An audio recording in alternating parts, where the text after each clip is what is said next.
adventures, starting with American TV series. This video is purely for entertainment and does not infringe on copyrights or laws. The rights to the novel and image belong to the original author. We do not claim ownership. Don't like waiting and want to listen to this fanfic in full now? Subscribe to our Patreon, where you'll find the best fanfics. Chapter 251 Determined. Seeing that the second wave of rockets had been prematurely detonated by Bishop Lance, preventing them from reaching him, Locke quickly cast another spell, launching a third wave of attacks. Suddenly, a series of gadgets rose from the ground, and 8 Gatling guns were aimed at Bishop Lance and the Vatican personnel surrounding him. As the gadgets triggered, a barrage of bullets, like a rain of raindrops, enveloped Bishop Lance. Naturally, Bishop Lance couldn't preemptively block these dense and rapid fire with chains, as he had previously done with the rockets. He could only rely on his protective holy light. Bishop Lance was formidable, and his protective holy light held firm against a barrage of bullets, but the priests and knights around him couldn't do the same. Locke, in particular, cunningly directed most of his firepower at the other Vatican personnel, who Bishop Lance couldn't reach. In a matter of moments, most of the Vatican personnel who had escaped the rocket barrage and were still able to fight were killed or wounded. Only Bishop Lance and the 7 or 8 priests behind him remained intact. "You are the wizard Locke, a minion of the Dark Queen." At this moment, amidst a fierce battle, Bishop Lance finally recognized Locke and understood what had happened to the diocesan bishop and knight who had died at Locke's hands. These magical tools, which require no magic, are truly wicked. They allow wizards to maintain their powerful combat capabilities even in a forbidden magic space. This effectively nullifies the Church's most powerful weapon against heresy. If they continue to exist, they will pose a formidable threat to the Church, Bishop Lance thought to himself as he directed chains of light toward Locke. However, due to the deaths of many priests in the previous wave of barrages, the number of chains under his control had been reduced by 1/3. Animate. Call Fiend Fire. Knowing Bishop Lance's formidable character, Locke activated 8 massive metal statues he had previously placed in the potion garden and simultaneously unleashed the most powerful and uncontrollable Fiend Fire, charging headfirst into the chains. Bang! The fiery flame and the golden chains collided, somewhat unexpectedly for Locke. Despite the intense scorching of the chains, the fiery flame didn't immediately consume them, merely dimming their glow slightly. But as Bishop Lance chanted, the light quickly grew brighter, matching the fiery flame and even seeming to overpower it. Glancing at the priests chanting behind Bishop Lance, Locke manipulated his magic to maintain the fiery flame's hold. Elsewhere, 8 metal giants advanced, surrounding and attacking Bishop Lance's small group. Swish! The closest giant swung its massive axe and slashed down at Bishop Lance. Bishop Lance was startled, radiating a golden sacred shield to protect him. However, the giant's axe was only a feint, slashing diagonally towards the priests behind him. The priests chanting together made them a target, and Locke naturally wouldn't forget Bishop Lance's assistance. Holy Light Sword. Just as the priests were about to be reduced to pulp by the giant's axe, a massive lightsaber suddenly materialized from thin air, blocking the blow. Even so, how long can you hold out? Locke chuckled inwardly, his magical power surging. The might of the fiery flame suddenly surged, instantly overwhelming the golden chains and enveloping them in flames. Damn it! Bishop Lance's face darkened. This Locke was indeed the most feared heretic of the Vatican in recent decades, aside from the Black Queen. His magical power was so profound that even a cardinal like him couldn't stand up to him without the support of other priests. Furthermore, with those powerful magical instruments, the effects of the forbidden magic space were minimized. Glancing at the massive metal statue that was about to strike again with its axe, and the massive metal statue that had already reached his sight, Bishop Lance knew that if this continued, his side would surely lose. Spread out and evacuate. I will hold back that evil sorcerer and report the situation here to the Pope, Bishop Lance commanded, his golden greatsword once again blocking the axe. The next moment, the priests behind Bishop Lance stopped chanting and glanced at Locke, their eyes flashing with anger, but they quickly dispersed and tried to evacuate. "Can you escape?" he ordered the metal giant to pursue and pointed a finger at Bishop Lance. Without the priest's assistance, the golden chains in Bishop Lance's hands dimmed further, becoming illusory. Instead, the fierce fire burned even more fiercely, even spreading along the chains towards Bishop Lance. Seeing this, Bishop Lance proactively dissipated nearly half of the chains, and the remaining golden chains suddenly solidified. At the same time, Dozens of golden arrows suddenly condensed in the air and rained down on Locke. Bang! Boom! Boom! Locke quickly dodged the chains, and the arrows landed on the ground, creating craters with a power no less powerful than grenades. God's edge, shadowless. The next moment, an invisible blade slashed between Locke and Bishop Lance, colliding with the light shield surrounding him. Tisk, so we're still going to fight head-on. Seeing the sneak attack had no effect, and Bishop Lance's protective spell still held strong, Locke whispered, "I'm not one to follow the rules." The next moment, the sound of a mechanism emanated, accompanied by a whistling sound as dozens of rockets whizzed through the air, all aimed at Bishop Lance. His face suddenly changed. The golden chains and the fierce flames entangled, and the magic power of the two collided. Bishop Lance couldn't possibly use the golden chains to intercept the rockets as he had just done. In a moment of desperation, he pulled a parchment scroll from his pocket and swiftly tore it open. The next moment, the rockets were right in front of him. Boom boom boom, violent explosions continued incessantly, but Locke frowned slightly and looked at Bishop Lance, who was about to flee 100 meters away. Disappeared. With a flash, Locke suddenly appeared beside Bishop Lance, a longsword in hand, and he slashed at him. How quick! Bishop Lance had seen Locke use teleportation spells before, so he wasn't surprised. But he hadn't expected a wizard like Locke to choose close combat. Puff! Because Bishop Lance instinctively dodged, and because of the exceptional flexibility of his golden shield, Locke's sword missed his head and instead slashed across his chest, leaving a long wound. But this wound, shown by the golden light of Bishop Lance's body, began to heal rapidly. Blood spilled, and Bishop Lance knew he might not be able to escape. Determination flashed in his eyes, and the golden light radiated from his body suddenly intensified. He was determined to sacrifice his life in exchange for the angel's strike, eliminating this great threat to the church. This is a desperate move. Bishop Lance's determination was so strong that even with his divine sense acquisition spells maintained throughout the fight, Locke couldn't read his mind through his protective magic. But now, he sensed his determination. Chapter 252, Clear Path Ahead. Only a fool would fight you head-on, Locke thought to himself, activating his teleportation technique, instantly appearing over 100 meters away. He then saw a golden glow radiating from Bishop Lance, and a phantom angel appeared behind him. How could one man summon an angel? That's unbelievable. With this thought, Locke quickly called for support from the sidelines. "Dear, come help. It's urgent." The opponent wasn't abiding by the rules, so Locke didn't hesitate to call on his greatest supporter in the fairy tale world. As for living off his wife, wasn't it good to have a supporter?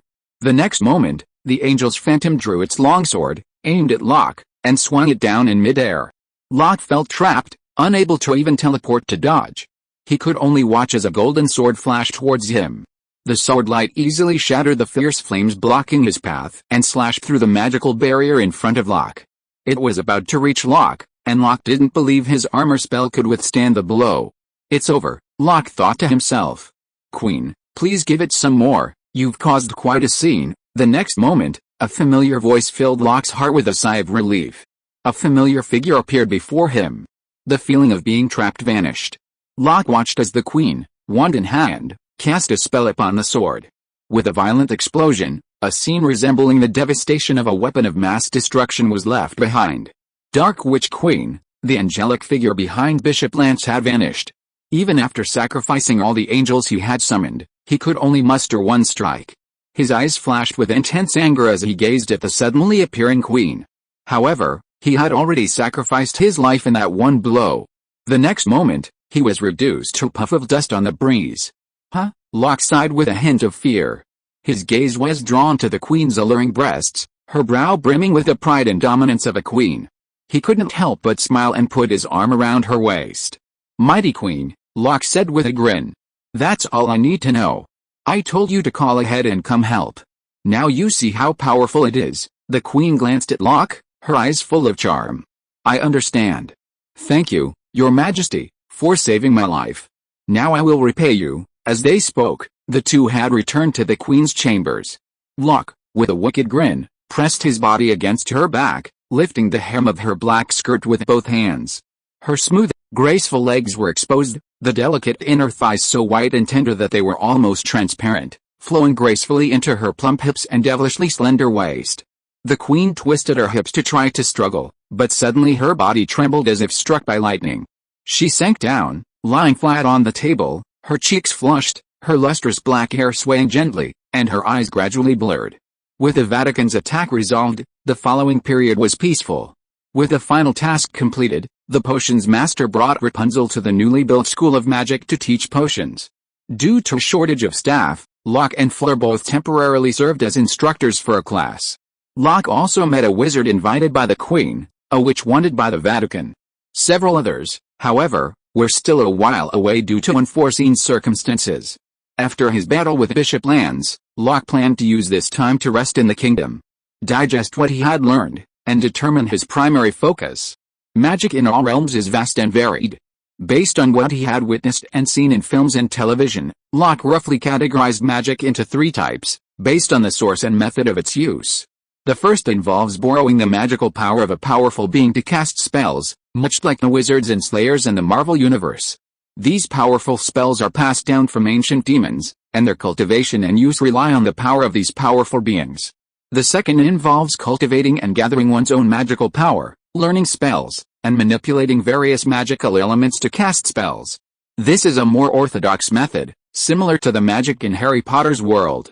The third type is the magic that Fullmetal Alchemist or Locke learned from Balthazar.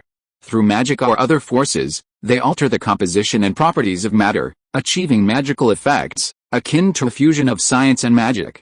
Locke currently possesses a combination of the second and third types of magic. As for the first, he's somewhat reluctant to learn it, and would never, if given the choice, learn it. Borrowed magic is borrowed, not your own. Whether practicing or performing it, there's a price to pay, like borrowing money to perform magic. While there are rare exceptions, like the bald ancient one, who can manage to borrow money, the vast majority of those who practice this type of magic ultimately fall prey to the control of powerful entities. Just like Scarlet Witch's chaos magic, its outbursts can be devastating and boastful, but the more so, the more miserable the final price will be. Locke was self-aware, knowing that reaching the level of a top-tier debtor who refused to pay back his debts was unlikely, so it was best to avoid that path.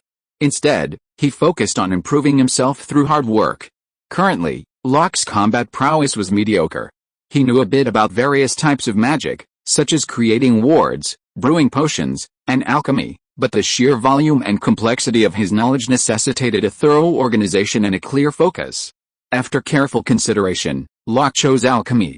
Alchemy allowed him to create a variety of magical items and combine them with spells to develop his future combat style.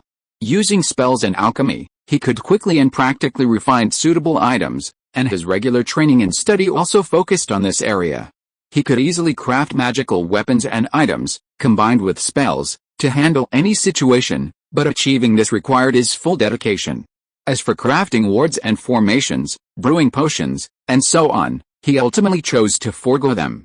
He had previously attempted to standardize potion brewing in the Harry Potter world, and while it had been quite effective, after learning more about potions from the potions master, he realized that this method had significant limitations. While it was true that standard potions could be brewed in a quantitative manner using this method, many higher-level potions required not only careful control of the temperature and potency, but also the use of one's own magical power to guide the potency during the brewing process. This required more than just a few magical tools.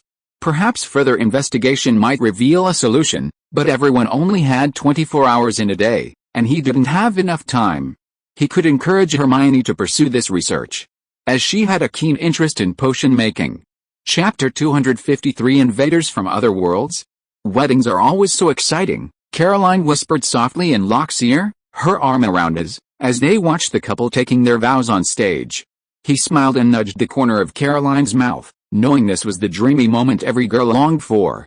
Shortly after returning from the fairy tale world to the world of American drama, Locke was dragged by Caroline Channing to attend her best friend's wedding. Your dress is so beautiful. Was it custom made? Yes, after all, Lucy is my best friend, Caroline said with a smile.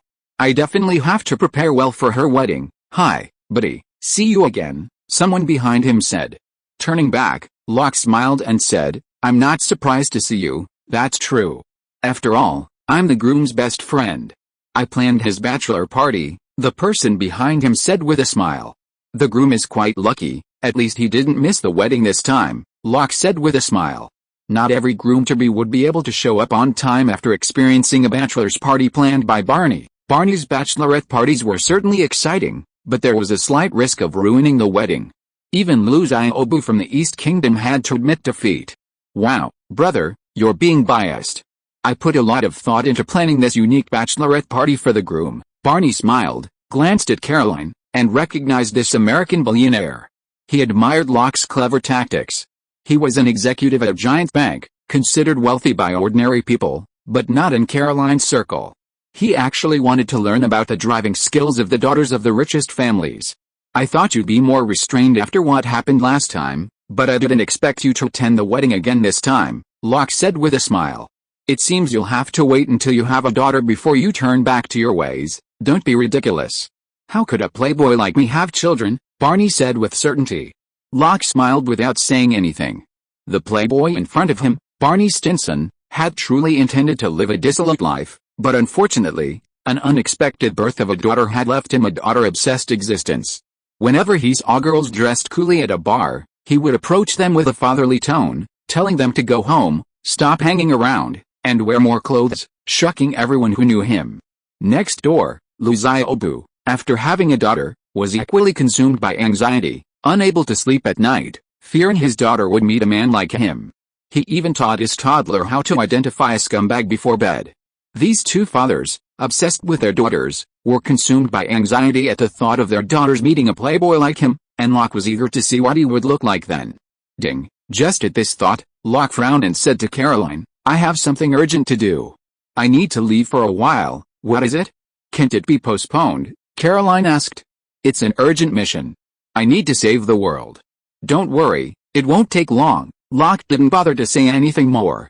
The system had just assigned him an urgent mission, and he had to leave immediately. Caroline watched Locke stand and leave, feeling a little disappointed. She had finally managed to get Locke out, and she didn't know if he'd be back soon. And saving the world, what a lame excuse. Miss Channing, you must be in need of a male companion, Barney said. With his integrity, stealing a friend's girlfriend wouldn't be a problem. Caroline was incredibly pretty, and she was the daughter of a billionaire private foundation. Just thinking about it gave her a sense of accomplishment. You? Caroline glanced at Barney, her lips curled up in a way that anyone could see her disdain. She stood up and left as well. She was going to call Ashley, her personal assistant, to find out what Locke was up to. Barney shrugged, knowing his intentions. He wanted to try again, but Caroline didn't give him a chance to talk, turning away to make her phone call. Barney didn't care about the failed attempt to flirt with her. He gathered himself and began looking for other targets. Okay, let's see where these so-called intruders from another dimension really come from. Leaving the church, Locke found a deserted spot and, with a flick of his teleport, arrived at the location indicated by the system. It was a wilderness in Texas. Locke stood in midair, looking around, but saw nothing. The next moment, the light suddenly dimmed, and a giant claw appeared above Locke's head, blocking out all light. Shield. Sensing something was amiss, Locke quickly raised his hand. The next moment, the surrounding elements gathered, their properties shifting, and a massive shield quickly formed in Locke's hand. Clang! With a resounding roar, Locke was sent hurtling downwards, driven by the immense force of the collision.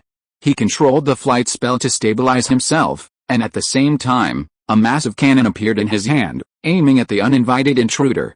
Taking advantage of this moment, Locke saw that his attacker was a giant silver wolf, 7 or 8 meters long and 3 or 4 meters tall, chasing him. Bang! The cannonball fired, instantly striking the silver wolf. The exploding shells caused the opponent to pause slightly, its downward lunge faltering for a moment. However, Locke also realized that, aside from some charred fur, the silver wolf had sustained no real damage.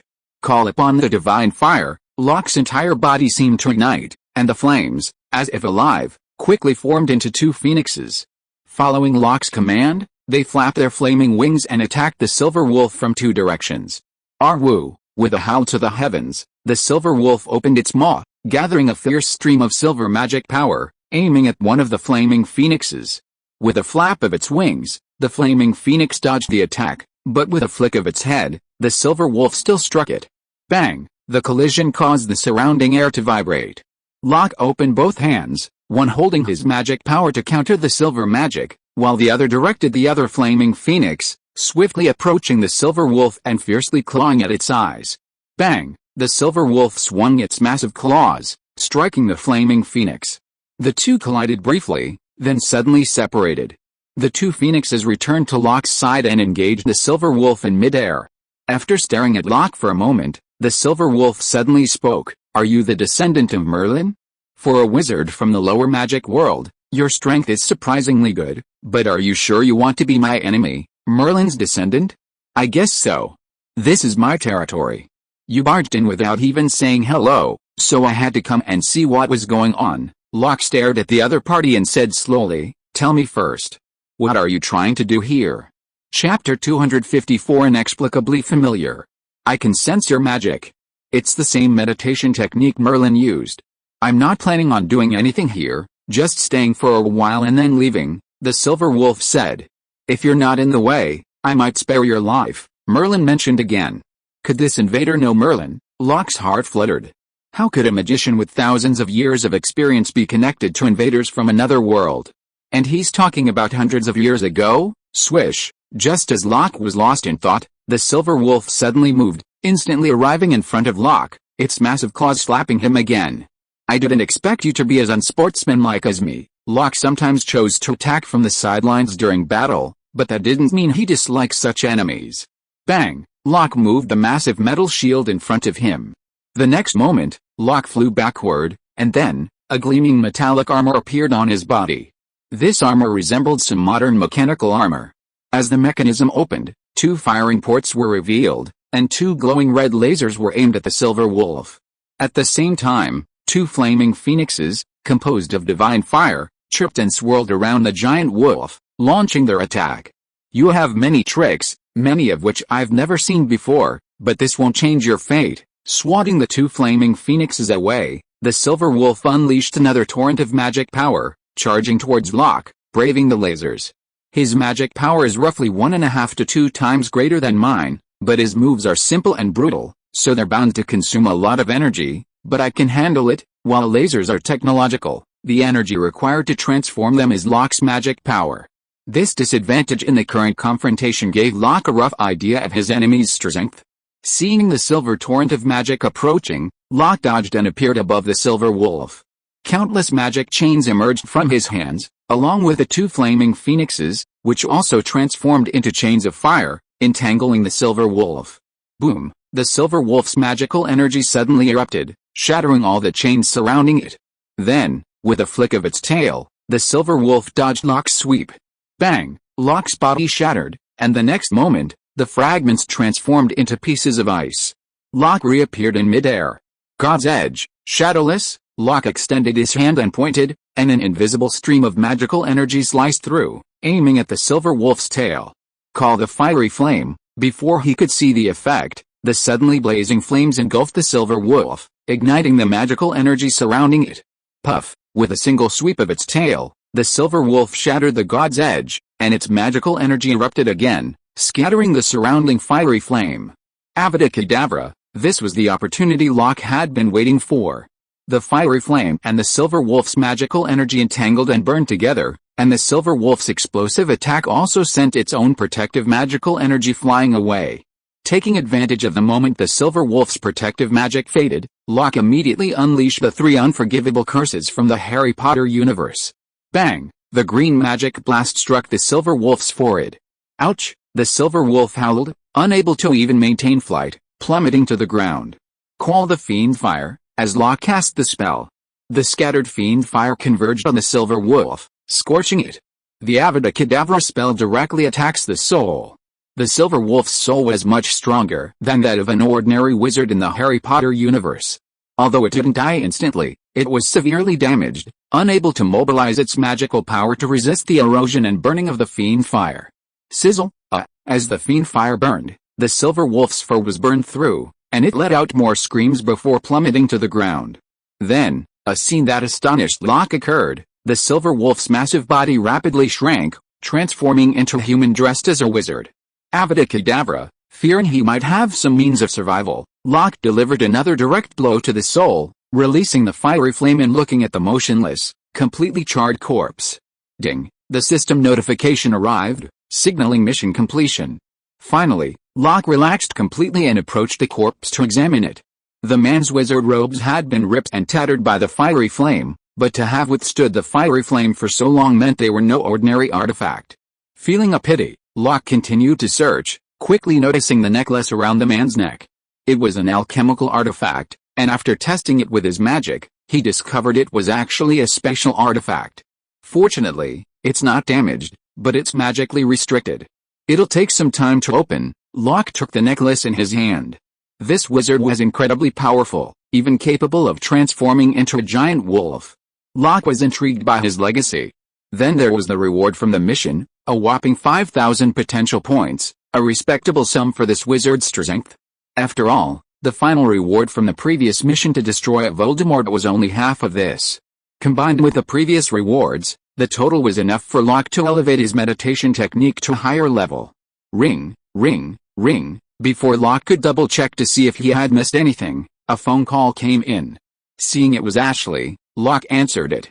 "Caroline just called me, asking what you've been up to." "Nothing, just some urgent company stuff to attend to. I'll be back soon. I'll tell you the details tomorrow when I get home." Locke didn't plan to say much on the phone. He knew about the phone tapping, and who knew if he'd been noticed? After all, for a super-rich person, a casual remark could sometimes bring huge benefits. After hanging up, Locke checked again carefully. Aside from the tattered robe and the broken ring, he found nothing else. But looking at the ring in his hand, the craftsmanship felt strangely familiar, bearing many similarities to the one he'd learned from Balthazar. This only heightened Locke's suspicions. He figured that after breaking into the intruder's storage necklace and gathering more information, he'd find an opportunity to talk to Balthazar, who was currently caring for the children. By the time Locke returned to the church, just over 20 minutes later, the ceremony had concluded and everyone was preparing to depart for the hotel for the evening banquet. Locke quickly found Caroline and heard her complain, "Was that guy really your friend? He tried to flirt with me right after you left. Doesn't that just prove our Princess Caroline's infinite charm?" Locke knew Caroline was saying this to instill a sense of danger, implicitly implying that she wasn't without suitors. He then offered a flurry of flattering words, making the girl smile so brightly that she forgot to ask what Locke had been up to. At the same time, Locke felt that Barney was not authentic enough. When watching movies and TV dramas, he had a protagonist filter and thought that this person was okay, but after really getting to know him, he found that some of his behaviors were really problematic. It seemed that he had to teach him a lesson. Chapter 255, A Little Lesson. That day, Locke met up with the cast of How I Met Your Mother for drinks and a chat. Locke arrived first and was chatting with Matthew when Barney, dressed in a suit, walked in. He deliberately exaggerated, "Isn't that the unprincipled Mr. Barney Stinson?" "What happened?" Ted asked, sensing something was wrong. "Would a true friend steal someone else's girlfriend?" Locke emphasized. "At the wedding the day before yesterday." "Ahem," Barney said, a little embarrassed, but then he said, "I just couldn't help myself. I blurted it out. I didn't really mean to do it." "Caroline ignored you," Locke said sternly. "If you saw even the slightest opportunity, you wouldn't have given it up." "Barney, you're going too far," Lily, who was beside Matthew, said angrily. "Yes, Barney, you did go too far." "Apologize to Locke," Matthew said. "Okay, it was my fault." "I apologize," Barney said, accepting the situation. "Why do I feel like you're lacking sincerity?" Locke glanced at Barney. He didn't need to absorb his divine sense to tell him he was just speaking casually. Such an extremely self-centered person wouldn't change unless he was taught a lesson. So he spoke his prepared words. "I heard you enjoy a challenge. How about we play a game?" "Locke, what are you doing?" Ted said, noticing the two men were about to confront each other. "Don't worry, Ted. Barney Stinson loves a challenge." Barney's interest was piqued. "Go ahead, then pick your favorite project, picking up girls. For a month, you pick a beautiful woman every night. After I confirm her, we'll go and chat her up. Whoever succeeds the most times wins." "Are you sure?" Barney's eyes lit up. "You and I are indeed the same kind of people. So what's the bet?" "It's simple. The loser has to tell the winner I was wrong 100 times, Locke said. "And one more thing. Besides the beautiful woman you choose, you can't look for any other woman during the game." "No woman? Are you so sure you can always win?" Barney instantly understood the problem with this condition. Locke was planning to keep him from touching women for a month. For a man like him, even a day without a woman would make him sleepless. A month would be unbearable. No problem, Barney, with his pride, naturally wouldn't show weakness, especially in his most confident area, so he agreed without hesitation. So, starting today, Locke said with a smile. It's settled. Barney clapped his hands excitedly. I believe this is a legendary bet. Very interesting. Lily's eyes wandered, her mind racing. Then let's begin. Choose your partner. You go first. If you succeed, leave for a while and I'll take over, Locke said. Of course, if you fail, I'll take over. What if neither of you succeeds? Matthew couldn't resist asking for a playful response. Please, Locke gave him a look. Since he'd already made the move, how could he possibly fail? That's it, Barney confidently puffed out his chest, glanced around the bar, and gestured. How about the brown-haired girl over there at the bar? No problem. Locke glanced at her, confirming that she had both good looks and figures, and nodded in approval. He was really afraid that Barney, who was so undisciplined, would just choose an ugly woman, so he asked for both parties' approval. Otherwise, Barney would be able to do it, but he couldn't. You go first. Barney glanced at Locke and said, just consider it a favor from me. Are you sure? Of course. You'll regret your decision soon. Locke walked over. In less than a minute, Locke had already made a successful gesture and turned to go to the bathroom. The brunette also picked up her bag, as if she was about to leave. Success already? Barney couldn't help but be stunned. Looks like you've met a strong opponent, Matthew said. It can't be helped. Everyone knows Locke's charm, Lily said, her eyes wandering again. Barney, hurry up, or you'll lose, Ted reminded him. Compared to Locke, who they had just met, several people still preferred Barney. Right, Barney reacted, quickly straightened his suit, picked up his glass, and walked over with a polite smile. Hi, I'm Barney. Go away, my boyfriend will be here soon. The brunette looked disgusted, not wanting to pay any attention to him. Barney was stunned. This was the first time he'd ever encountered such a situation. They'd only chatted for less than 2 minutes, and he was already so determined to chase them away. A moment later, Locke reappeared and led his men away. Barney returned to his seat, his eyes narrowed, but his expression wasn't one of dejection, but rather a smile. He found this game increasingly intriguing, until... Get out of the way, go and seduce another girl. For several nights afterward, Barney suffered a series of setbacks, his initial confidence fading, even to the point of depression. I'll go first this time. It wasn't until Ted reminded him that the initiative was crucial that Barney decided to swap places with Locke. After these days, Barney had to admit that Locke was a top-tier player, just like him, so today he was extra serious. No problem, Locke said non-committally. Have you met Barney? Barney employed his usual tactics, but without Ted's cooperation, he seemed to be talking to himself. The blonde girl looked a little puzzled, but seeing Barney's impressive demeanor, and his elegant attire, she smiled and held out her hand. Emma. Barney soon had the girl gazing at him, even performing a magic trick that had her chasing him excitedly for instructions.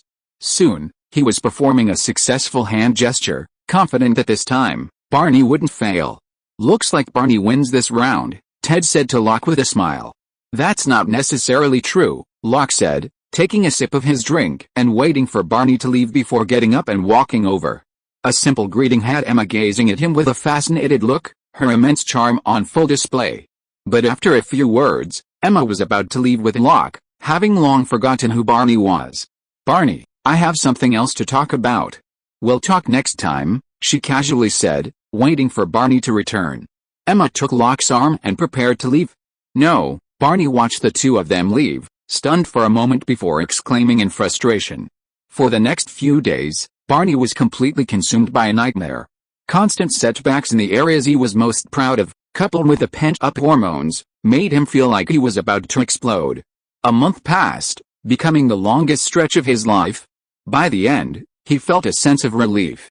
With a look of loss on his face, he conceded to Locke, saying sorry 100 times in front of everyone. Watching Barney leave in despair, Lily asked, should we go comfort him? Don't worry, he's Barney Stinson, Locke said with a smile. And after holding it in for a month, it's most important for him to release some energy. You don't think he'll find a place to cry alone, do you? I just hope he doesn't become a quick shooter tonight." Reflecting on Barney's usual behavior, the others agreed that Locke had a point. Locke hoped this little trick he'd learned in his past life would teach Barney a lesson: don't reach out when you shouldn't. Otherwise, he'd resort to physical force next time. Chapter 256, I won't stop until I sue the hospital into bankruptcy. That afternoon, Locke and Ashley arrived at Monica's apartment.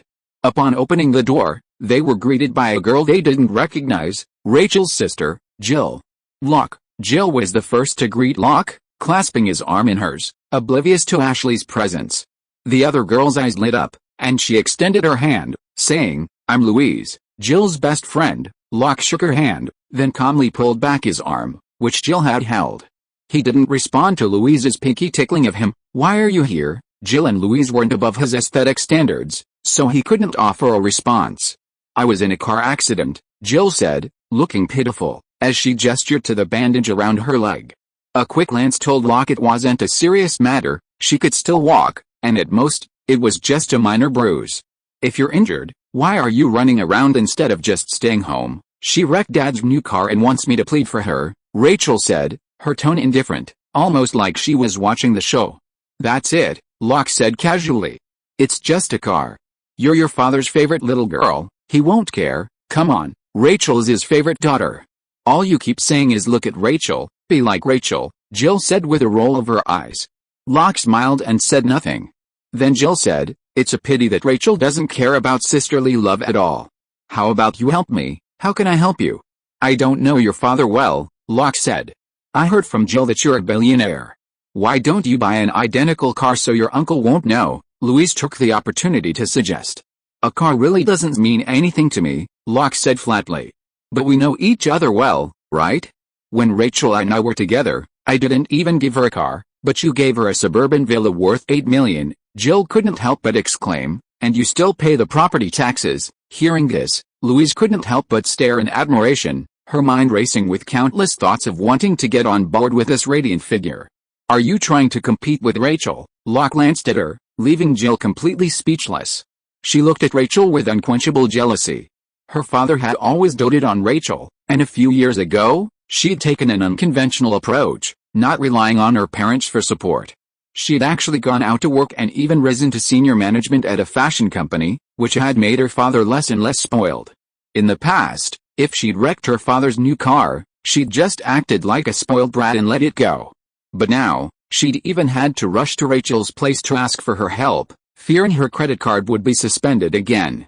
As Rachel's success grew, she was scolded more and more frequently. "Damn it, Rachel. She's just relying on her dad. How can you call her a parasite?" In her mind, her dad was always 40. And if Locke hadn't found her a job, there was no way Rachel could have reached the top management level of a major company on her own. That's why Rachel hated him the most. Locke's attitude pleased Rachel. Just before Locke arrived, Rachel had just learned that Jill had been dating her ex-fiancé because she had refused to intercede for him. Seeing Jill's loss was incredibly satisfying. He bluntly told Jill, "Don't even think about it. I wanted a sports car, but Locke didn't buy it for me." "Why didn't I buy you a sports car?" "Don't you know why?" Locke rolled his eyes at Rachel.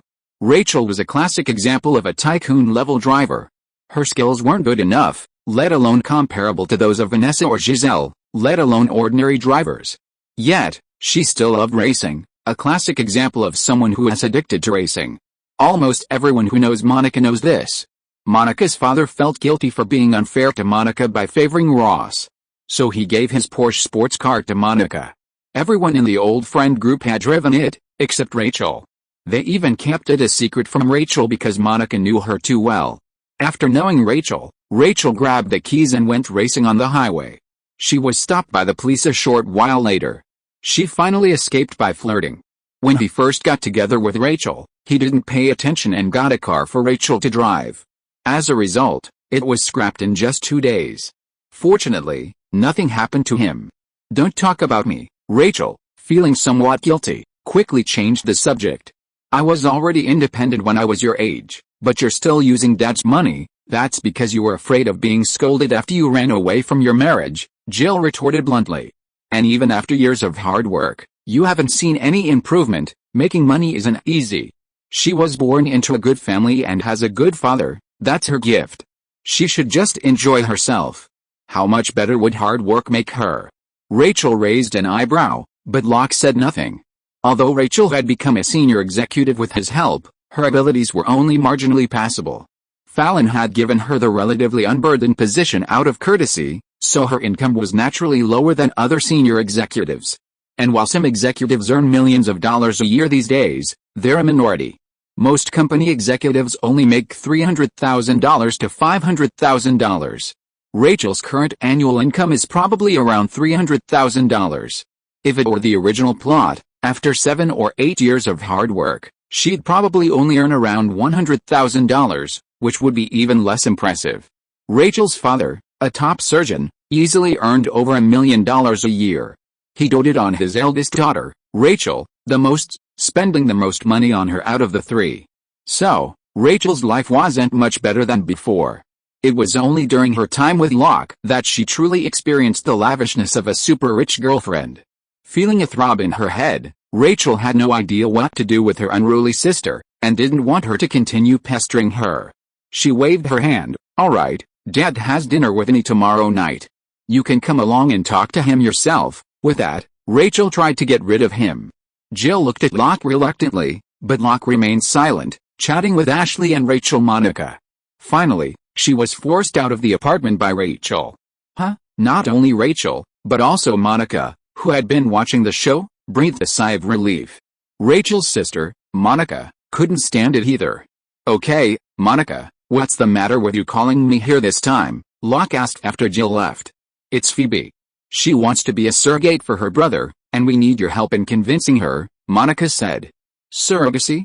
She should definitely be persuaded," Locke agreed immediately. Not only did he have to consider the risks and health implications of surrogacy, but he also couldn't believe the integrity of American medical institutions. Mr. Solis from Desperate Housewives was the most knowledgeable person on this matter. His mother had been in a car accident and was in a coma. She was rushed to the hospital for full monitoring. With Mr. Solis's financial resources, he naturally chose the best possible care. But one night, his mother woke up and ran out of the hospital room. She died in an accident, unnoticed by any nurses or doctors. This was just the beginning. Later, after Mrs. Solis had difficulty conceiving after her first miscarriage, she found a female surrogate. However, after the baby was born, they noticed something wrong with its skin. The hospital then explained that the medical equipment had been improperly cleaned during implantation, leading to a mix-up with the previous one. This brief explanation, however, revealed a chilling depth of meaning. If medical equipment isn't properly cleaned and disinfected, the risk of cross-infection increases infinitely. Hospitals could harbor a wide range of conditions, and what if someone with AIDS were to be found? The final incident was equally awful. Mrs. Solis finally conceived, but after the birth, the hospital mixed up their child with another couple's. The couple didn't learn of this until the child was already 6 or 7 years old.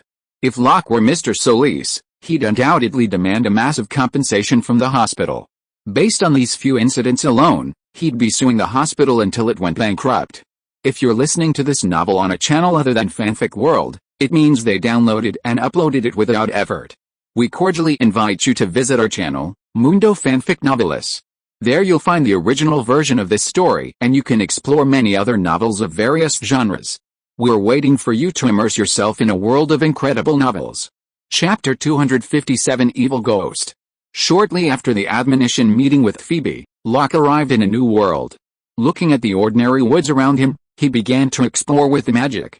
The overall environment resembles ancient times, and no trace of supernatural power has been detected so far, Locke thought, his brows raised, and he headed in one direction. As he moved quickly, the situation of a distant village came into Locke's mind. "This is all the food the village has, there really isn't much more," numerous villagers pleaded before a group of warriors. "It's okay to have less food," the leading warrior said casually, "but you must call out all the young women you've hidden, otherwise." The villagers' faces were filled with fear.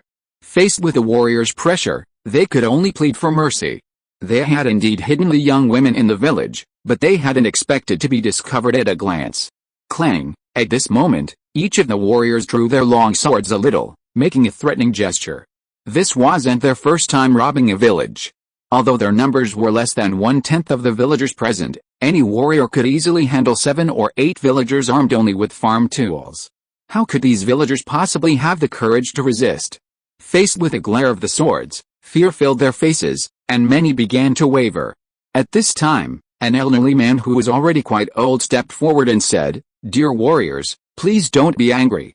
The girls in the village are now hiding in the deep mountains far away. It will take most of the day to go back and forth, village chief," a villager shouted anxiously, but was quickly suppressed by the village chief. He made a helpless look and said, "The roads in the deep mountains are relatively secret. Why don't I lead the way for you gentlemen?" Hey, the leading warrior leader rolled his eyes and said, "Kimura, you accompany that old guy and bring the people back. The others will wait here. Since you said it will take most of the day, then if the people don't come back tomorrow," the village chief's expression suddenly changed. He didn't expect the warrior chief to be so cautious. He originally wanted to disperse the troops so that he could take action at night, but now, just as the village chief hesitated, Locke suddenly appeared before the crowd.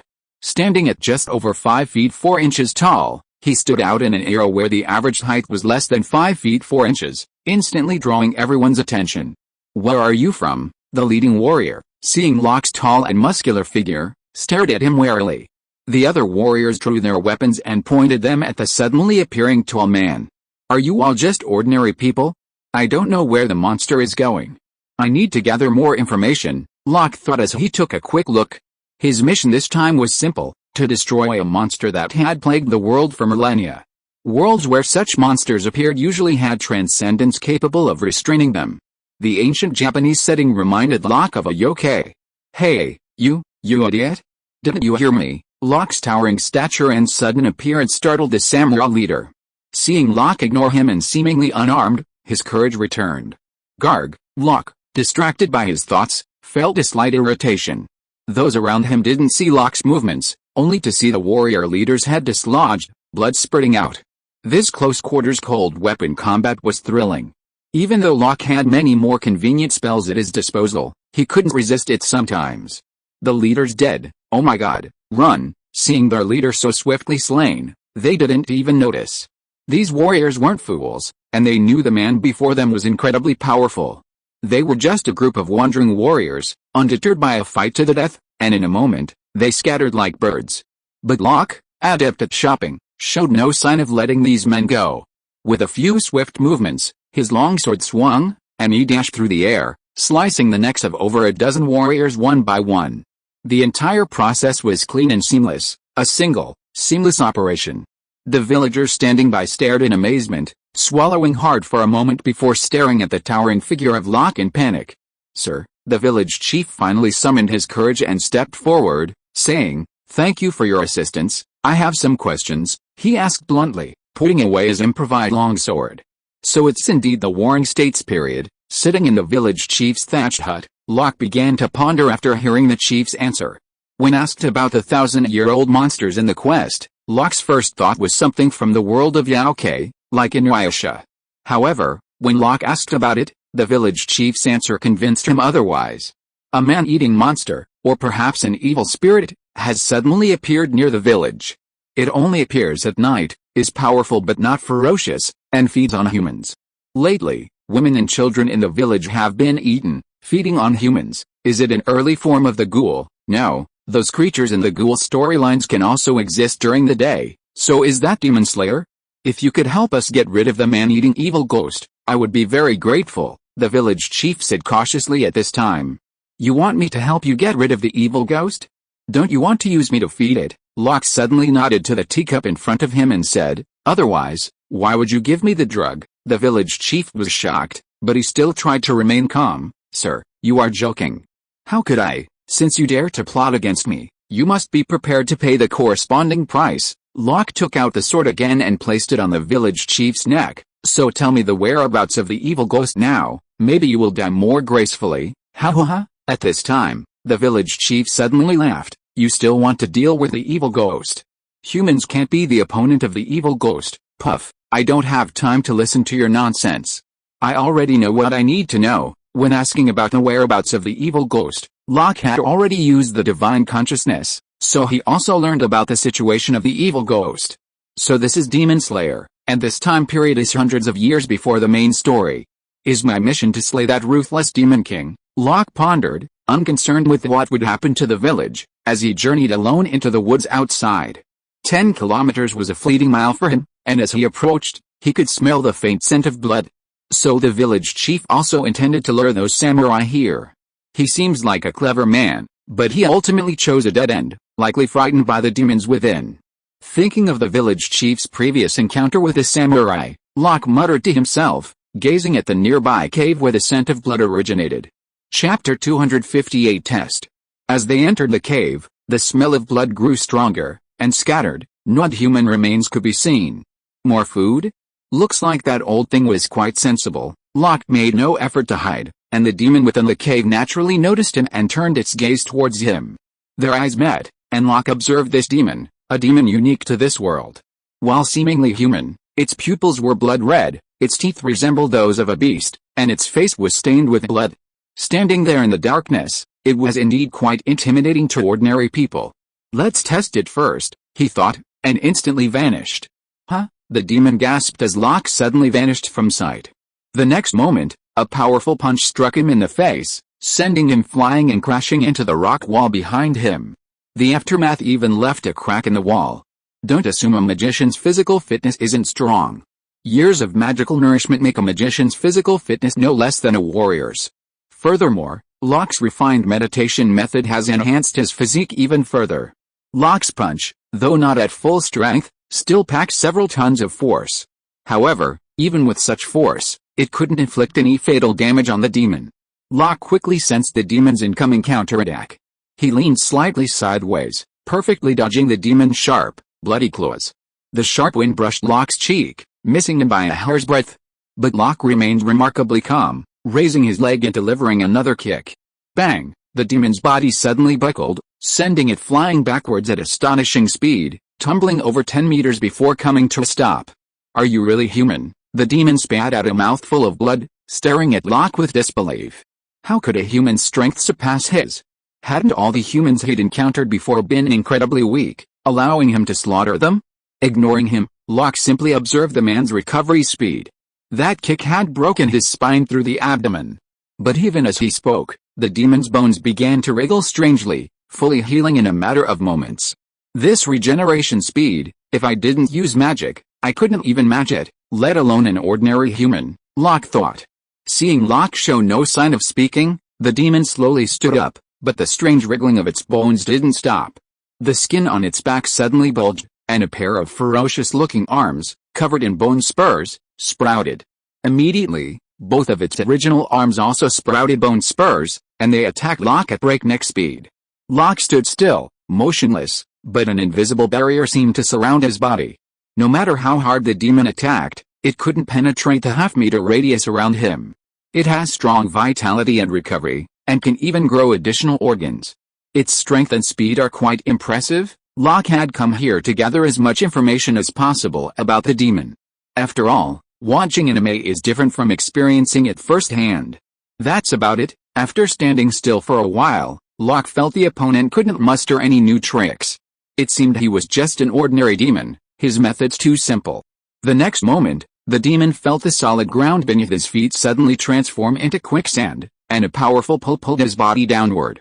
The quicksand completely enveloped him, squeezing him with a force that forced the demon to struggle.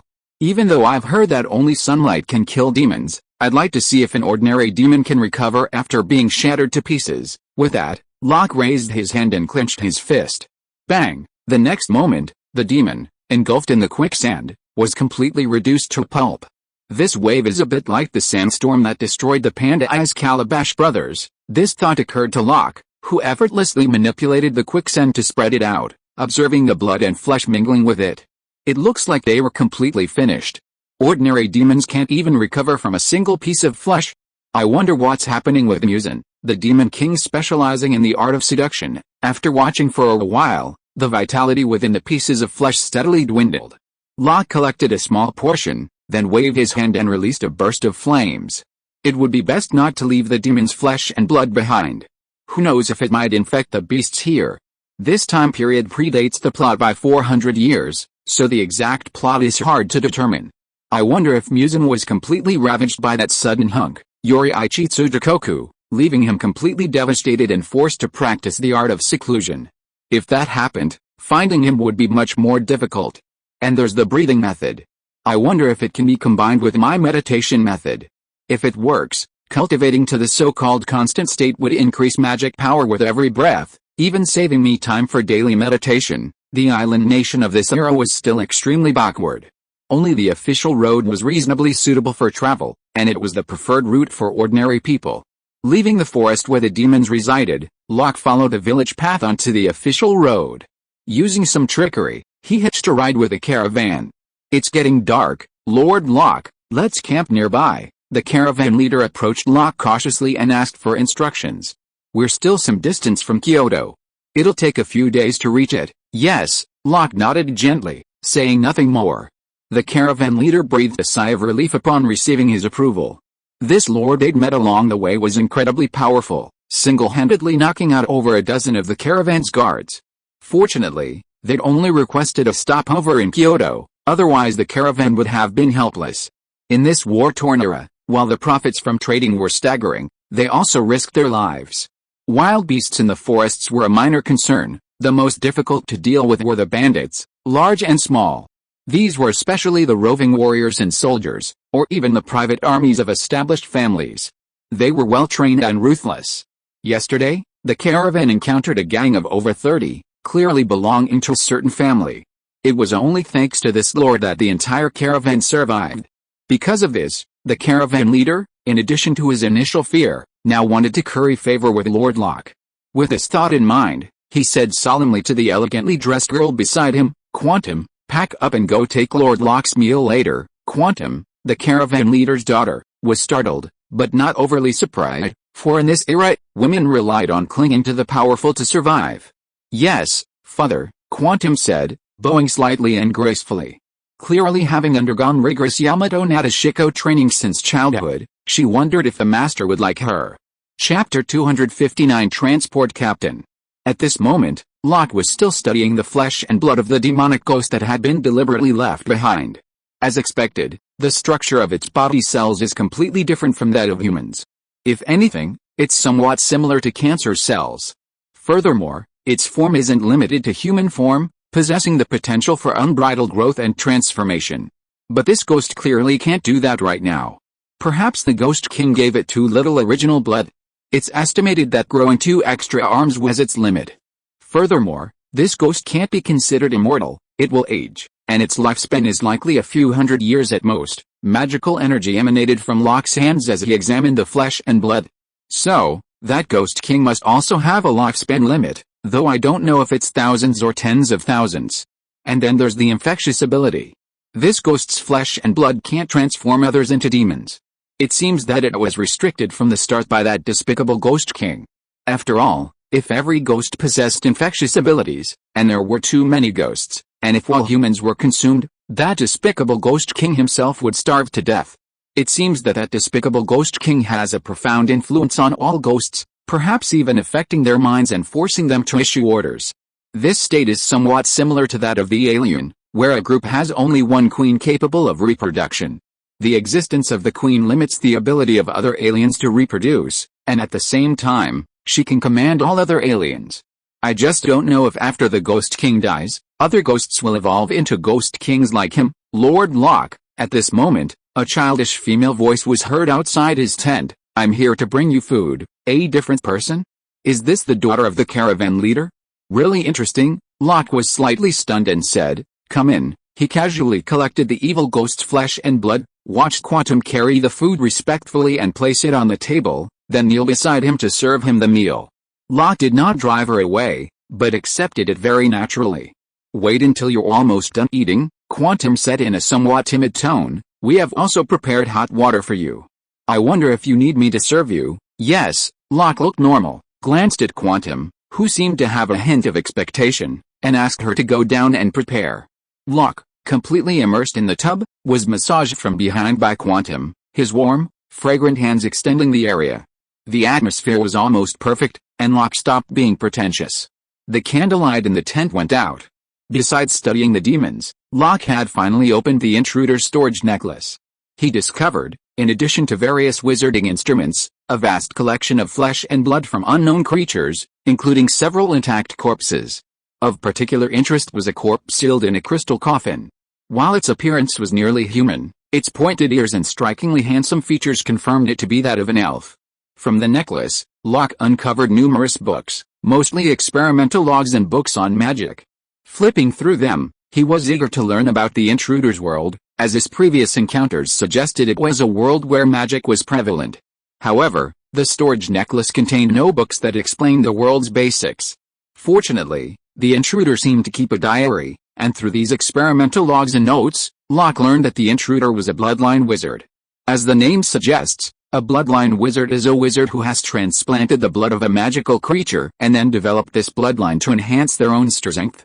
If a top-tier bloodline is transplanted, the wizard's power increases rapidly, far faster than that of an ordinary wizard, and the potential is enormous.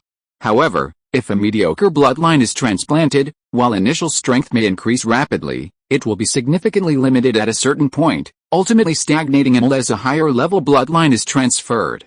The intruder Locke knew seemed to have transplanted the high-level magical bloodline of the Moonlight Wolf, enabling him to transform into a giant silver wolf. His arrival in Locke's backward and impoverished world was actually to escape pursuit, while at the cost of transforming his own bloodline into elven blood. While a bloodline wizard's advancements are immense, they are also subject to the limitations of their bloodline. Ordinary Moonlight Wolves are merely high-level magical beasts, not the pinnacle of Moonlight Wolf Kings. The intruder was merely a wizard of ordinary origin, and the Moonlight Wolf bloodline was, under normal circumstances, one of the finest bloodlines he could find. However, he was ambitious and yearned to acquire a top-tier bloodline. Therefore, he took a great risk and infiltrated the tomb of an unknown elven king, thousands of years old, to steal the body. Thanks to the elves' decline over the millennia, the tomb had long since fallen outside their sphere of influence. Over time, the original restrictions had lost their effectiveness, leading to its eventual discovery. Upon learning of this, the intruder rushed over, and fortunately, amidst the conflict between several major factions, he managed to steal the Elven King's body. However, he was soon hunted. To transform his bloodline, the invader chose to travel to the American TV world. He knew about this world because, by chance, he had found Merlin's laboratory years earlier, and learned the method to reach it from the books within. Merlin's record showed that the American world was not rich in magical elements, with no extraordinary beings, only ordinary humans, and no special resources. A world without resources like this held little value to most wizards, yet it was an unknown world to others. The invader chose this place precisely because he was being hunted. However, transforming his bloodline required first destroying his own, a process that would severely weaken his own, making it difficult to evade capture. If he had come to this world, he could have safely transformed his bloodline, adapted to the new one, and regained his strength, allowing him to return. Unfortunately, he encountered Locke, who in turn killed him and even became a transport captain. The contents of the storage necklace contained many rare items Locke had never seen before. Beyond meditation, there's even a special warrior training method. Cultivating the force and concentrating acupoints can greatly enhance physical strength, potentially even leading to the formation of a holy body. This information is incredibly rich, and Locke's greatest surprise is finally confirming that Merlin also hailed from another world, sparking a host of speculation. Could Morgana, Merlin's longtime enemy, also have the same origins? Does Balthazar know this? Locke suspects he likely doesn't, otherwise he wouldn't have remained in the American TV series. Otherwise, traveling to Merlin's world wouldn't offer a better chance of finding a way to defeat Morgana and rescue his beloved. Or perhaps he doesn't know how to reach Merlin's world? Locke only knows the details of Merlin's world from the intruder's diary, but he can only gather a vague idea of a world with widespread magic and many uniquely powerful races. As for the setting, it's likely a medieval world similar to the fairy tale world, except that the supernatural powers displayed are more widespread, and the number and quality of supernatural beings are much higher. The intruder's strength was considered that of a high-level second-level wizard there, an ordinary, insignificant character. But in the fairy tale world, Locke had never seen anyone stronger than him, except for the Queen. He had previously planned to meet with Balthazar after finding out about the intruder's situation. Now, it seemed that he would definitely pay him a visit after completing this mission. Chapter 260. Completely unaware of one's own strength. Unknowingly, the caravan entered a small town on the outskirts of Kyoto. Under Quantum's reluctant gaze, Locke refused the caravan leader's offer of money and departed. Locke couldn't agree to what the other party expected. He needed to confirm whether the Demon King had fought Tsuchikoku Yoshiichi. This town was Locke's destination and the headquarters of the Demon Slayer Corps of this era. Finding the members of the Demon Slayer Corps was difficult, as they lacked any obvious magical or demonic powers. Untrained in breathing techniques, Locke couldn't easily use magic to identify and locate the members. He had gathered intelligence based on the plot and confirmed that the Yubuayashiki clan was in this town, which was why he had come specifically there. Finding information about the Yubuayashiki clan wasn't difficult. After all, they were a renowned clan of their time, known for their wealth, nobility, and secrecy. Otherwise, they couldn't afford to support so many unproductive demon slayers. According to reports, decades ago, the Yubuayashiki clan, for unknown reasons, suddenly relocated from the bustling heart of Kyoto to this small town on the outskirts of Kyoto, maintaining a low profile. Having read the story, Locke naturally understood that the Yubuayashiki clan, due to Muzin's actions, had their bloodline cursed, with no family member living past the age of 30. However, curses that extended to bloodlines were generally considered top tier, something Locke himself didn't understand, and he hadn't discovered any demonic powers capable of casting curses. This suggested the existence of the gods and demons vaguely associated with the plot. Recalling the information from the story, Locke discovered numerous blooming wisteria flowers in the town, apparently realizing their powerful anti-demon effect, and using them to protect the base from demonic invasions. Big brother, just as Locke was pondering, a man's voice suddenly rang out from behind him. Turning, he saw a handsome young man, who greeted him with a smile. "Are you a member of the Demon Slayer Corps?" What a coincidence, Locke thought to himself, but he said, "No, but I actually want to find the Demon Slayer Corps and get some information." "Why are you asking me directly?" "Well, it's probably just intuition," the young man said with a solemn expression. "I feel like you're very strong, and it seems you can easily kill me. This Tsujikuni Yoriichi is really special. He must be the protagonist of this era." Locke studied him and thought, and it's not just intuition. He looks just like an ordinary person, but he has an extraordinary affinity that makes people unconsciously convinced. It really fits the anime cliché. And he seems to have a special power within him. He's still searching for the Demon Slayer Corps, so he probably hasn't joined yet, but has he already created his own breathing method? No matter what, Tsujikuni Yoriichi is the child of destiny of this era, a being like the world's own son. Locke felt that he needed to treat him with caution. Seeing that Locke didn't continue speaking, Tsujikoku Yoriichi introduced himself. "My name is Tsujikoku Yoriichi, and I'm a wandering swordsman who wants to join the Demon Slayer Corps and eliminate demons. I'm Locke Lee. Since we both want to find the Demon Slayer Corps, let's go together," Locke said bluntly. He hadn't expected to encounter this hunk man from the Demon Slayer world upon arriving at the Demon Slayer Corps headquarters, and it happened to be right around the time he joined the Corps. It felt like a perfect coincidence. Could this be the protagonist's fate, meeting a powerful ally just by walking down the street?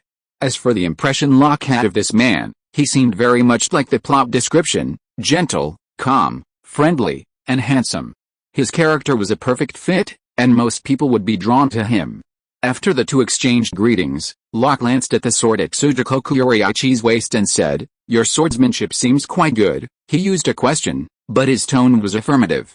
But Tsujikuni Yoshiichi shook his head and said seriously, "I'm just a swordsman who knows how to use a sword a little bit." The corner of his mouth twitched. If Tsujikuni Yoshiichi is just an ordinary swordsman, then other swordsmen in this world can be said to not even know how to hold a sword. Locke's feeling told him that the other party was not pretending to be modest, but really thought so. But he still couldn't help but suspect that Tsujikuni Yoshiichi was playing tricks on him. This made him unable to help but use the divine thought capture, and the final result made Locke speechless. There really is such a protagonist who really thinks he is very ordinary. Tsujikuni Yoshiichi saw that Locke seemed to be in a bad mood and felt that he seemed to have said something wrong, so he stopped talking, and the two began to look for the headquarters of the Demon Slayer Corps. Before they could find their destination, a young man dressed as a samurai approached them. "Are you looking for the Demon Slayer Corps? Please follow me." The head of the family has been waiting for you." As expected, it's the Yubuayashiki clan. Locke glanced at the samurai's family crest. According to the original plot, most members of the Yubuayashiki clan possessed unusually friendly qualities, and some even had foresight, enabling them to maintain their family's prosperity despite the curse. Without further question, he gestured for the samurai to lead the way, slowly following the samurai away from the town's bustling market square to a secluded hillside behind the town. Here, Locke saw numerous guards and extensive wisteria bushes. This was the Demon Slayer Corps headquarters, and most of the Yubuayashiki clan lived nearby. He saw a flat, training-like area, filled with various training facilities, and a samurai supervising a group of children and teenagers of varying ages. So full of energy. Just as I imagined, worthy of the Demon Slayer Corps. Seeing this, Tsugakuni Yoshiichi seemed excited, feeling like everyone here shared a common aspirations. Locke remained silent, but acknowledged that the Yubuayashiki clan had invested heavily in their fight against the Demon King, Muzan. After all, with food shortages in Japan today, supporting such a large group of samurai without work required considerable investment. Furthermore, this wasn't a struggle for supremacy, but a desperate fight against demons. The Demon Slayer Corps were essentially destined to perish at the hands of demons, a pure investment with no prospect of return. The two simply passed by the training grounds and continued on their way, gradually arriving at a large complex of courtyards. The samurai led them directly to the largest one. The Yubuayashiki clan leader was waiting for them there. He looked extremely thin, yet his features were unforgettable. Above his lip, he bore a hideous burn-like birthmark, and his eyes were extremely cloudy, nearly blinding him. Such an unusual appearance could scare a child to tears, and ordinary people would not want to look at it for a long time, but Locke and Tsugakuni Yoshiichi were not ordinary people, and they looked at each other very naturally. "Finally, we've waited for the two of you. It's really a happy thing," the patriarch of the Yubuayashiki clan spoke in a decent voice with a hint of excitement. Obviously, he saw part of the future. The Demon Slayer Corps can finally truly fight against demons, and it will start after Tsugakuni Yoshiichi joins. But Locke felt that the other party was not only because of Tsugakuni Yoshiichi, but also because of himself. Thinking of the missions in different worlds, most of them were issued by important figures in these worlds, or simply by the world consciousness, etc. Locke wondered if his mission this time was created by the person in front of him. Locke was thinking here, and Tsugakuni Yoshiichi still had an attitude of being completely unaware of his own strength. "No, I'm just an ordinary swordsman. I hope to make some contributions in killing demons and will not disappoint your expectations." Chapter 261 Discussing Breathing Techniques. "You two have come here to slay demons, perhaps even their ancestors. We, the Demon Slayer Corps, welcome you," the Yubuayashiki clan leader said politely. He didn't delve into the details of their origins. As long as they could defeat Muzan Kibutsuji, they would unite as many people as possible, sharing a common goal. After a brief exchange of pleasantries, the Yubuayashiki clan leader explained the demon's origins and the existence of Muzan Kibutsuji. Locke hadn't expected him to disclose everything so directly from the start, perhaps due to Tsugakuni Yoriichi's involvement. Upon hearing the Yubuayashiki clan leader's words, Yoriichi Tsugakuni said solemnly, "I see. I will do my utmost to slay that demon king. Man-eating monsters have no place in this world." As for Locke, he also agreed to help fight Muzan Kibutsuji and demonstrated his strength by unleashing a simple, shadowless divine blade, severing a bamboo forest. "I'll leave it to you two then. The Yubuayashiki clan will do its best to provide everything." The Yubuayashiki clan leader, witnessing the power of magic, was astonished. Following Locke, Tsugakuni Yoriichi demonstrated his own sun-breathing technique, effortlessly severing a 10-meter-tall boulder. Locke wasn't concerned with the mere act of severing the boulder. What surprised him was the scorching marks on the surface of the shattered rock, resembling flames. Locke could sense that the strike contained elemental power, not simply heat generated by friction in the air. Breathing techniques are not only universally learned but also inherently possess various attribute powers, significantly improving physical fitness. In other words, breathing techniques can subtly harness elemental power. Beyond sun-breathing techniques, there are also subsequent ones for lightning, wind, and water. The Demon Slayer Corps first generation of breathing techniques were largely developed by Tsugakuni Yoriichi himself. This demonstrates Yoriichi's exceptional talent. Locke, Believing himself to be far inferior in this regard, merely refined his meditation technique, requiring considerable effort and experimentation. Tsukuni Yoriichi's creation of a breathing technique from scratch was far more challenging than Locke's adaptation of an existing practice. With such a person by his side, Locke was determined to capitalize on it. The meeting was a resounding success, with the Yubuayashiki clan even hosting a lavish dinner to welcome Locke and Tsukuni Yoriichi. After dinner, Locke eagerly approached Tsukuni Yoriichi to learn about breathing techniques. Given Tsukuni Yoriichi's personality, he naturally offered his full support as a companion in demon slaying. The two discussed how to use breathing techniques to enhance their abilities and combat effectiveness. In high spirits, Locke unleashed a warrior training manual he had obtained from the invaders and even shared some of his own theories and techniques for strengthening the body. This warrior training method primarily focused on absorbing the surrounding force, or the energy of the surrounding source, to condense the acupoints, strengthen the body, and condense the sacred body. The cultivation method the invader possessed was a relatively basic one, practiced before he became a wizard. It involved few acupoints, and the concept of condensing the holy body was merely a concept. Locke had brought it to the table, hoping to enlist the help of Tsugakoku Yoriichi.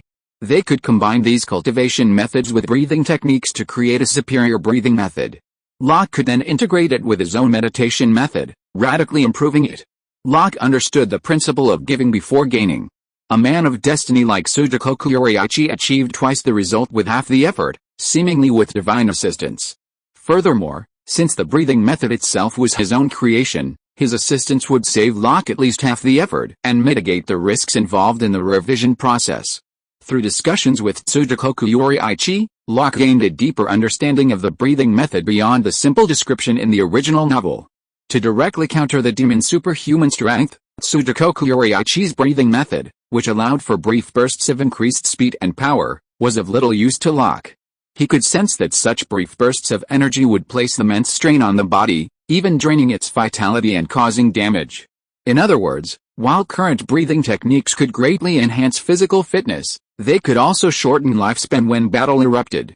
If truly developed for longevity and health preservation, Locke estimated that Tsugakuni Yoriichi could create a breathing technique that would allow one to live for hundreds or even thousands of years. However, he didn't live past 100 in the original novel. The breathing technique Tsugakuni Yoriichi currently uses was ultimately created for the purpose of killing demons. As for the breathing technique's ability to harness elemental power, Tsugakuni Yoriichi explained that it involved simulating the breathing of all things through one's own breath, thereby harnessing the corresponding power. Locke's own scientific understanding of this approach suggests it simulates the frequency of all vibrations. Every substance in this world, whether stone, human body, lightning, or water, possesses its own unique frequency of motion. This simulated breathing technique supposedly mobilizes the corresponding power by simulating these frequencies. Tsugakuni Yoriichi's sun breathing mimics the frequency of sunlight through his breath, producing a similar energy effect. Therefore, the sun breathing technique is the most lethal against demons. As for mimicking the sun's frequency, it was merely a theory, a general concept. Locke knew from personal experience that the current Tsugakuni Yoriichi hadn't achieved this. His senses were much stronger than those of ordinary people, so while it might be possible for him to sense the frequency of sunlight, if he tried to mimic it, he would likely be reduced to ash in an instant, like a burning torch. Therefore, during his discussion with Tsugakuni Yoriichi, he specifically mentioned his desire for him to collaborate with him on creating a new breathing technique that could be combined with his own techniques to open up the meridians, refine the acupoints, and ultimately condense the sacred body. This goal would primarily be achieved through nourishing the body, strengthening the physique, and prolonging lifespan, rather than exploiting one's own vitality. Locke emphasized this last point. After all, many of the power systems he had seen in Japanese anime were overly utilitarian, favoring the reduction of lifespan in exchange for greater power. Tsugakuni Yoriichi's sun breathing, not to mention its normal outburst, even activated its markings, which reduced lifespan by the second. His complete disregard for such things as lifespan clearly demonstrated his bias in creating his techniques. It's not just Tsugakuni Yoriichi.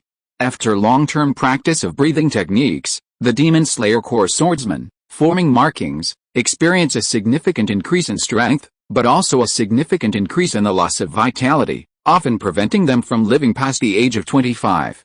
Therefore, this approach must be completely abandoned from the outset. Even though Locke currently possesses no shortage of lifespan, that doesn't mean he enjoys spending his lifespan. Wouldn't it be better to simply improve his strength? Why sacrifice a significant amount of lifespan for a momentary boost in combat effectiveness? If he truly desired destructive power, Locke could learn powerful spells, or even transform his magic into various technologies and even futuristic weapons, becoming a nuclear detonator or even a planet-destroying wizard. Chapter 262 Kyoto Wherein Tsutoku Yoriichi didn't refuse Locke's proposal to collaborate on creating a martial art. He was genuinely interested in what Locke had to offer, and since Locke had such a good thing, he naturally reciprocated. In Locke's view, Tsutoku Yoriichi was a child of his time, possessing exceptional talent, strength, and willpower. But like a dazzling firework, it illuminates the majority while consuming itself, truly a hero. However, Locke didn't aspire to be a hero. He considered himself merely an ordinary person blessed with a special opportunity, pursuing a more down-to-earth approach, aiming for immortality and a better, more comfortable life. For a while, Locke would occasionally offer practical combat tips to the Demon Slayer Corps members, but mostly spent his time practicing or discussing a new breathing technique with Tsutoku Yoriichi. Tsutoku Yoriichi, the protagonist of his time, proved incredibly capable. In just over a month, the new breathing technique had a prototype. During their discussions, Locke even began to develop ideas for how to integrate the new breathing technique with meditation. Locke also obtained some blue-red spider lilies, which the Demon King Muzan had sought for millennia. However, knowing the original story, finding them was no problem for Locke. In the original story, they allowed demons to overcome their sunlight weakness, but Locke discovered that blue-red spider lilies actually possessed sunlight's properties, albeit a milder version. Even so, ordinary demons were unable to withstand them. The demons Locke had fed blue-red spider lilies were reduced to ash without exception. Locke hypothesized that the blue-red spider lilies acted like a partially inactivated vaccine for demons. Only the most resistant demons could withstand the sunlight's properties, developing antibodies that ultimately overcame their sunlight weakness. After this, Locke discontinued his demon experiments with blue-red spider lilies and transplanted a portion to take with him, hoping to bring it to Potion Master to see if he could develop some special potions. The Potions Master had previously been intrigued by the special magical plants Locke had brought back from the Harry Potter world, and now spent most of his time experimenting with various potions, hoping to develop some practical ones. While Locke was more preoccupied with his own personal affairs, Tsutoku Yoriichi poured his energy into teaching the Demon Slayer Corps, even creating breathing techniques tailored to each member's physique. Unexpectedly, a Demon Slayer swordsman had set his sights on Locke, or rather, his magical powers. Locke and Tsutoku Yoriichi had both demonstrated their powers, and Tsutoku Yoriichi initially offered to teach the breathing techniques, but Locke explained that magical powers required a special bloodline and, unlike breathing techniques, required a certain level of skill. Most people gave up after hearing about this, but a few remained steadfast, following Locke's occasional appearances to offer combat instruction. After all, Locke knew magic, which these people considered indistinguishable from sorcery. In this world, mages and priests undoubtedly held a far higher status than swordsmen. Besides, they had never before witnessed a mage display such immense power, save for Locke. Locke ignored any of these people, and over time, they gradually gave up, leaving only a few who still clung to the fight. But they were ultimately disappointed. Locke had no intention of teaching meditation. Having perfected a breathing technique tailored to his needs with Tsugumi Uchiro, Locke had focused his efforts on researching how to seamlessly integrate meditation with this breathing technique. Until this day, Tsutoku Yoriichi found Locke, after this period of hard work. Basically all the swordsmen of the Demon Slayer Corps have learned the breathing method. You have put a lot of thought into it during this period. Locke looked at Tsutoku Yoriichi, who looked pleased, but no matter how much they practice, they can't reach your level, Mr. Locke, you are too kind. I believe that in the future there will definitely be a swordsman who can surpass me, Tsutoku Yoriichi said. In addition, I also have some new ideas about the breathing method we created together. Really? Then let's discuss it together. Speaking of this, Locke became interested. This special breathing method isn't part of the same system as my usual one. While ordinary breathing methods strain and train the body's abilities, this one is almost the opposite. Its primary goal is to nourish vitality, refine the acupoints, and comprehensively strengthen the body. It can be said to be extremely powerful and comprehensive. However, due to its complexity, it's even more difficult to practice than my sun breathing method. Initially, it requires not only regulating your breathing but also coordinating corresponding movements and techniques, while also requiring meticulous control over the flow of vital energy within your body. These may not seem difficult to you, Mr. Locke, but simulating the natural breathing of heaven and earth is more than just difficult. I don't know how you achieve it, Mr. Locke, but I'm not capable of it personally, so I've made some modifications. Locke certainly understood what Jigoku Yoshiichi was saying. Simulating the natural breathing of heaven and earth, for Locke, was simply a matter of perceiving and simulating the magical elements of heaven and earth, and even going further, simulating the power of the world's origin. The former, similar to meditation, wasn't difficult, while the latter was the goal Locke was striving for. Locke didn't care whether others could learn it, but Sujigoku Yoriichi didn't share that sentiment. Recognizing the power of this breathing technique, he wondered if he could master it himself, or even teach it. Locke wasn't actually interested in that. His current purpose was to complete the mission of killing the Demon King Muzan, not to spread his supernatural abilities. However, it would be a good opportunity to learn more from Sujigoku Yoriichi, so he patiently listened to his explanation. Kyoto. As the capital of the nation, it was quite prosperous, with numerous buildings and a bustling crowd. Locke got a taste of ancient Japan. Even at night, it was bustling. Strolling the streets and savoring street food was a rare moment of relaxation. Locke was standing in front of a food stall when he suddenly felt a surge of people gather in that direction. Many of them wore expressions of anticipation and excitement, and some samurai, swords slung at their waists, intimidated the crowds and pushed forward. "Sir, this is the Rich Jinlao's monthly parade of courtesans," the food stall owner said, noticing Locke's attention. "A parade of courtesans? Yes, at the beginning of every month, Rich Jinlao parades its courtesans. If you're lucky enough to be noticed by a courtesan and receive a token of appreciation, you can meet her for free." At this, the food stall owner's face lit up with a hint of longing, and he gushed on, "The courtesans at Rich Jinlao are incredibly famous throughout Kyoto.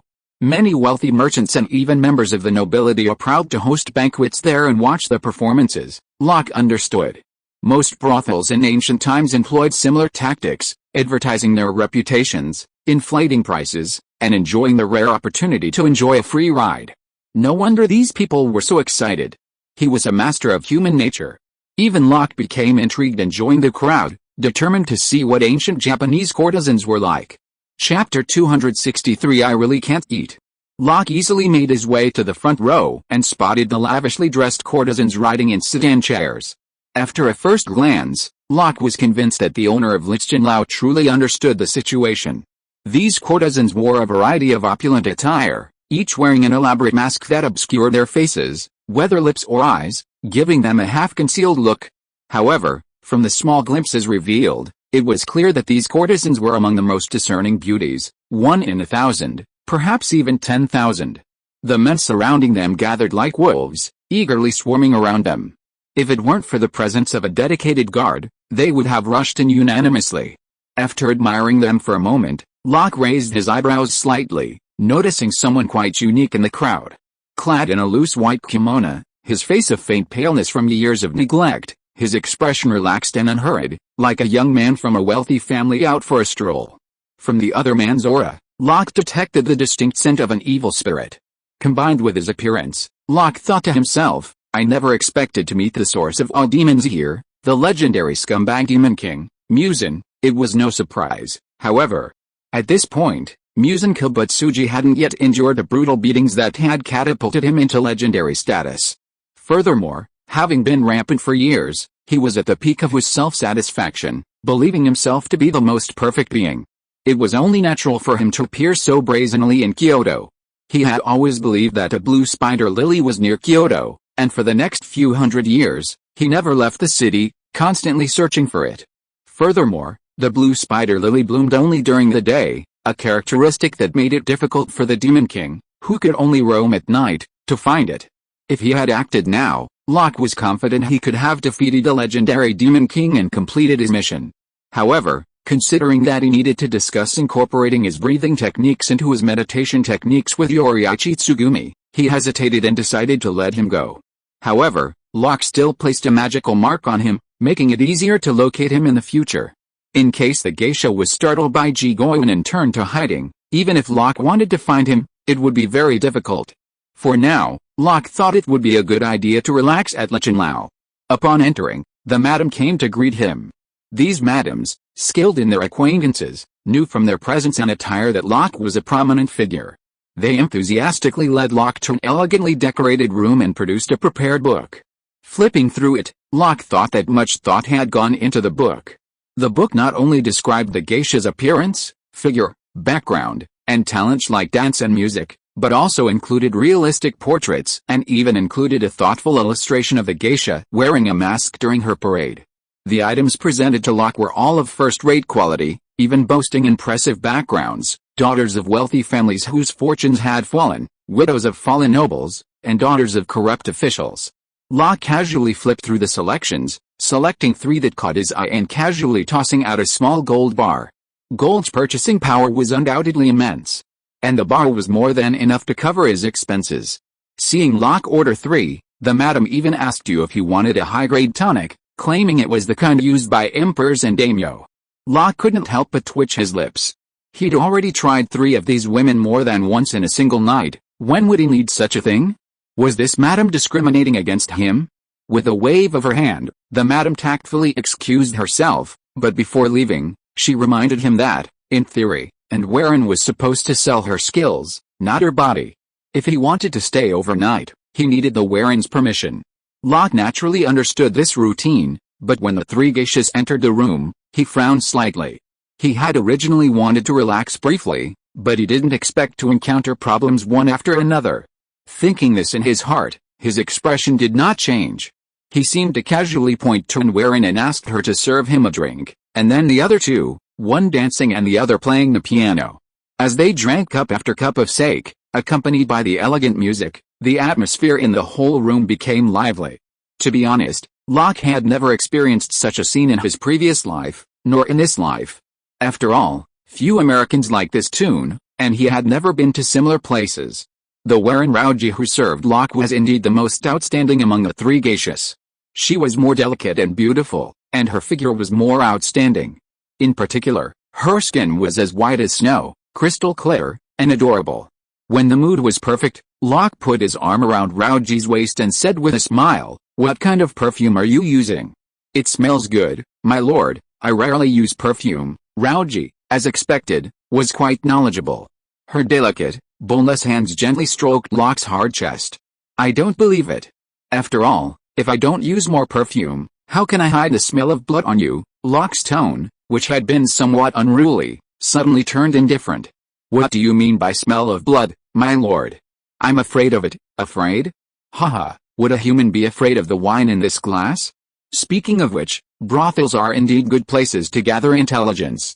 That scumbag demon king, Musin, is quite knowledgeable. Hearing this, Rauji knew she could no longer pretend. A fierce look flashed in her eyes, and her once fair skin instantly turned blood red. Veins and fangs appeared on her face. Her fingers became sharp and pointed, and she was about to stab Locke's chest. "What a shame," Locke sighed softly as invisible chains instantly wrapped around Rauji, binding her tightly. The boiling blood in her body was sealed and calmed. "Compared to many of my predecessors in the Japanese demon world, my current level of skill is clearly far behind. This is too much to eat. I wonder if Barney, who doesn't care about meat or vegetables, has such a heart." Barney's generosity is undeniable, and he truly enjoys new and exciting challenges. In How I Met Your Mother, Matthew encountered an extremely difficult teacher, Professor Jaguar, who had him worried about his final grade. Barney challenged himself and directly challenged Professor Jaguar, intent on defeating her. In the end, she refused to give up even after being hospitalized, all for an A. Thinking of what Barney would do, Locke, looking at the demon, bound and unable to move, stood up again and glanced at the other 2 performing geishas. One of them couldn't help but scream when the demon transformed, while another's eyes widened and their entire body trembled. Perhaps they were too frightened to even scream. "Alice, this unexpected event has completely ruined my fun," Locke sighed, and cast a large-scale illusion, erasing everyone's memory of his presence there. Having lost interest due to the unexpected discovery, Locke didn't intend to continue, but he still had to cover it up. After all, Musin would definitely investigate if he discovered his subordinates were missing. After all, Locke used fiend fire to burn Rauji trash, then teleported back to the Demon Slayer Corps headquarters. Judging from her aura, this Rauji was much stronger than the demon Locke had encountered before, but in front of Locke, she was no different. She was basically a person who could be instantly destroyed with just a thought. If you're listening to this novel on a channel other than Fanfic World, it means they downloaded and uploaded it without effort. We cordially invite you to visit our channel, Mundo Fanfic Novelis. There you'll find the original version of this story and you can explore many other novels of various genres. We're waiting for you to immerse yourself in a world of incredible novels. Chapter 264 Excessive. As soon as Rauji died, Musin sensed it. He arrived at Richenlau, and soon the Madam of Richenlau knelt before him. Don't you know when Rauji disappeared, Musin's face darkened, his bloody, terrifying aura growing stronger. Sir, I really don't know. Rauji was in her room not long ago, and she wasn't receiving any guests. We only discovered she was gone when you asked us to look for her. Upon receiving this answer, Musin stared at the Madam in silence. Faced with a terrifying aura and invisible pressure, the Madam trembled, her entire body trembling with fear, unable to think beyond it. After becoming a demon, Musin had the ability to accurately perceive human emotions. He could tell the Madam was telling the truth, which further irritated him. Rauji was his trusted subordinate in Kyoto, and she was secretly responsible for gathering intelligence and building connections at Richenlau. But now, with no news of her, Musin was furious, and a flicker of inexplicable dread flashed through his heart. This had never happened before. With Rouge's strength, she could easily single-handedly defeat a human army, even if surrounded by them. And now, at night, it was impossible for humans to scheme against her. Musin considered the Demon Slayer Corps a joke, posing no real threat to the demons. Could Rouge have escaped his control and absconded? The thought filled Musin with dismay, and he considered killing someone. However, remembering the Madam still had some use for her, he hesitated and decided not to vent his anger. Having the Madam leave, Musin began to reflect. Rouge was in trouble, but things still needed to be done, especially the search for the blue spider lily, which required the use of humans. Born into the Sanzashiki family, Musin suffered from an unknown illness from birth until the doctor created a medicine to treat him. Initially, after drinking the medicine, he continued to suffer, so he believed the doctor had deceived him and killed him. However, over time, he discovered that his health gradually recovered, and he became much stronger than before. His only flaw was his fear of sunlight. Later, he carefully investigated the doctor's recipe and found that a blue spider lily was missing from the medicine he drank. From that time on, he believed that a blue spider lily was the key to his victory over the sun, but the doctor was dead, so he could only find a way to find it on his own, but he has found nothing so far. Fortunately, Musin believed that he had enough life and he could wait. In addition to creating evil spirits, he also recruited many humans to work for him. Rauji was an important chess piece. Now that there was a problem, he had to find another candidate and could not delay the search for the blue spider lily. He also had to pay attention to Rauji's news. Anyone who dared to betray him would definitely have to bear the corresponding price. Musin did not think that anything could threaten him at the moment, so he thought Rauji had probably defected. Locke, whose interest was discouraged, returned to the Yubuayashiki clan's home and continued his research as usual. Until the next afternoon, the Yubuayashiki clan leader asked him to come for a talk. Arriving at the location, Locke found Tsujikuni Yoriichi also present. After a few pleasantries, the Yubuayashiki clan leader said, "Now that almost everyone in the Demon Slayer Corps has mastered the breathing technique, we finally have the power to fight demons.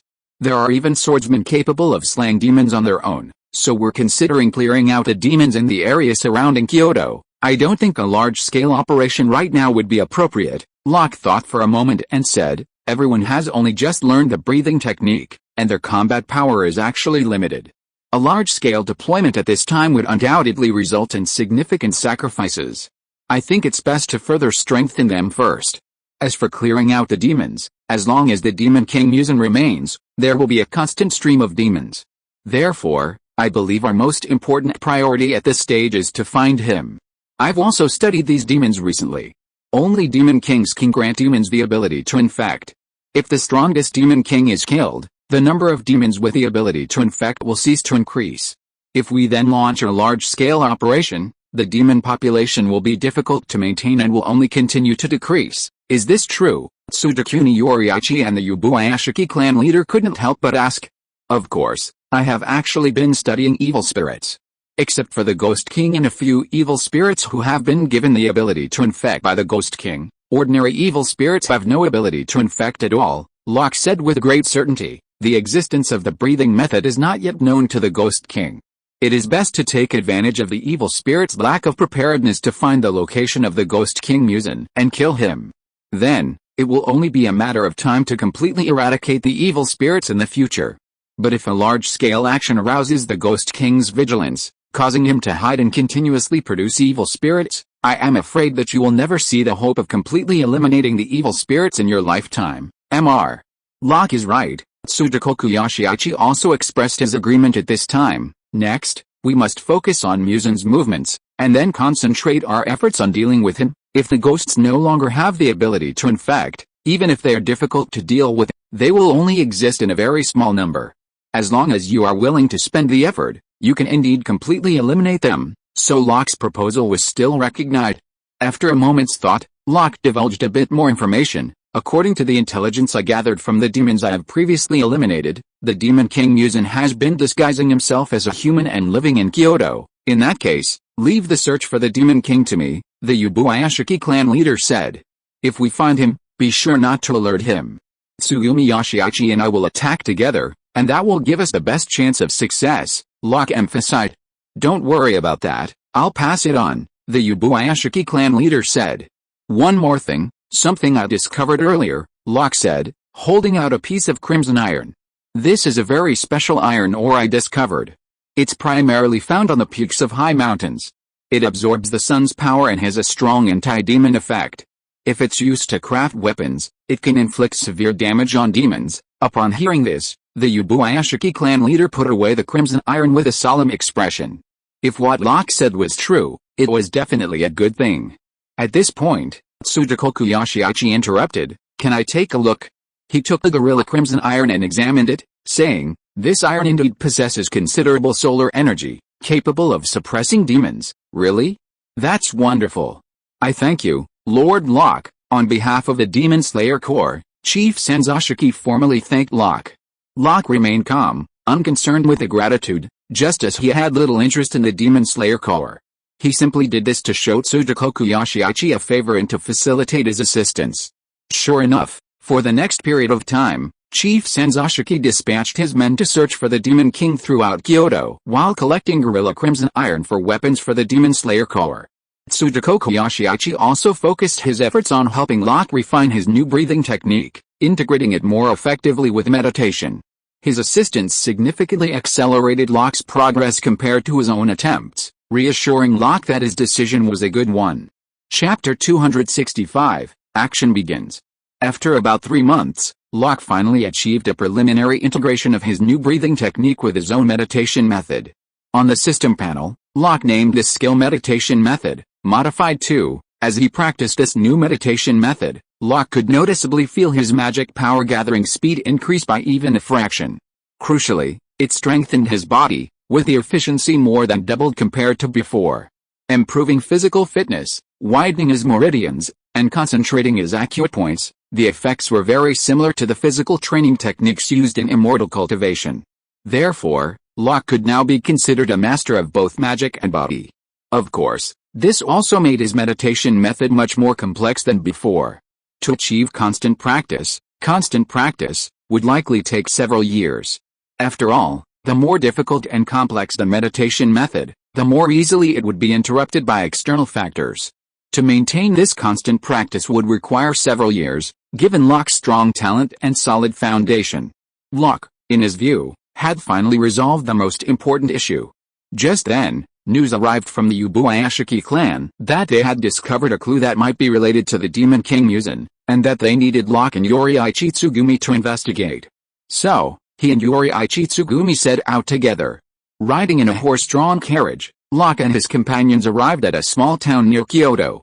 As soon as they entered the city, many eyes were focused on them. In this era of frequent wars, people's lives were generally poor. Even within a short distance of Kyoto, people still suffered from hunger. Locke and his companions all had ruddy complexions and carried swords, giving them a look of formidable presence. As Locke's eyes swept over them, the people subconsciously avoided them. Upon entering the city, they were greeted by representatives of the Yubuayashiki clan. As a famously wealthy family, the Yubuayashiki's businesses spread throughout Kyoto and the surrounding areas. The group arrived at a tavern. Food and drinks were already prepared, though they seemed simpler than the banquet in Kyoto. The reception representative apologized. "My apologies, sir. We are limited, that's all fine and dandy. Let me first tell you the specifics. I heard that 2 groups of Demon Slayer Corps swordsmen who were in charge of the investigation have already perished. The search for the Demon King Musa naturally couldn't simply rely on ordinary people. Ordinary people would gather information about the demons, which would then be verified by the Demon Slayer Corps. In those days, there was no professional intelligence training, and demon senses far surpassed those of ordinary humans, so being discovered was commonplace. Naturally, members of the Demon Slayer Corps would engage in battle with the demons. While ordinary demons were no match for swordsmen who had mastered breathing techniques, some exceptionally powerful demons were no match for even those with breathing techniques. These demons naturally drew particular attention, as the more powerful the demon, the more likely they were to know about Musen, or even be the Demon King himself. Since Locke wanted to get straight to the point, the other party readily agreed. The demons here are found on Mount Kirishima, a forested area to the southeast. White mist perpetually wafts over the mountain, earning it the name Kirishima. Some time ago, demons took over and began capturing and feeding on humans who ventured up the mountain. Gradually, Mount Kirishima became known to the locals as Blood Mist Mountain. The Demon Slayer Corps sent out 2 groups of swordsmen to investigate the demons residing on the mountain, but neither group returned, and not even a single report emerged. Locke nodded. After a first casualty or failure, the Demon Slayer Corps would dispatch elite troops for the next attack, often forming coordinated teams rather than single individuals. To prevent such a small group from even receiving any information, the demons here must be exceptionally powerful, perhaps as powerful as the so-called string from the original novel. However, Locke knew it wasn't the Demon King, Musen, as the magical markings indicated he was still in Kyoto. But it's time to find an opportunity to guide them to the Ghost King. Now that we've accomplished what we wanted to do, there's no need to stay in this world any longer. Locke pondered this thought as he muttered, "Then let's set out early tomorrow morning." "How about that?" "Of course. The sooner we eliminate the ghosts, the fewer human casualties we'll have." Tsujiko-kun nodded. Mount Kirishima wasn't very close to the town, and there were no roads to get there, but the group was exceptional, so their progress was naturally rapid. True to its name, Mount Kirishima was shrouded in mist from the mountainside, due to the moisture and the surrounding environment. Because of this, even during the day, sunlight was scarce, making it no wonder ghosts chose to settle here. The closer they got to the summit, the thicker the fog became, and Locke and Tsujiko-kun's vigilance grew. It was then that Locke noticed the mist taking on a faint reddish hue and a bloody scent. This ghost here seems to have some special abilities, Locke thought. Most of the demons encountered in this world were minor foes. There was also the possibility that Rauji of Lichchen Tower, like some of the more formidable demons in the story, possessed special abilities. Unfortunately, Locke's magic subdued her, and she was instantly defeated before she could fully unleash her full power. The demon before him seemed to have abilities connected to the surrounding fog. However, Locke didn't take it too seriously. With him and Jigoro Yuanai present, no matter how fancy the demon's abilities were, the outcome would be the same. Even if the scumbag himself arrived, he would be forced to kowtow and beg for mercy. "It should be over there," Locke pointed in a direction in the thick fog. Demons have a different aura than ordinary humans, and after several encounters with demons, Locke was now able to easily locate them using magical detection. Jigoro Yuanai didn't find anything, but he trusted Locke's judgment and followed Locke forward. After a while, he heard the rhythmic sound of chopping trees ahead. As they approached, shrouded in thick fog, they spotted a middle-aged man dressed as a woodcutter chopping wood. Not far away, the outline of a house was faintly visible. At first glance, he looked like a villager living in the mountains, but judging by his sturdy build and the axe he wielded, which was unnaturally large, he managed to split a tree that could be hugged by a man, in two with just a few strokes. It seemed like he was more than an ordinary person could possess. Needless to say, Both Locke and Sudoku Yoriichi knew this man was the ghost who had been living there. Chapter 266 The world restricts him.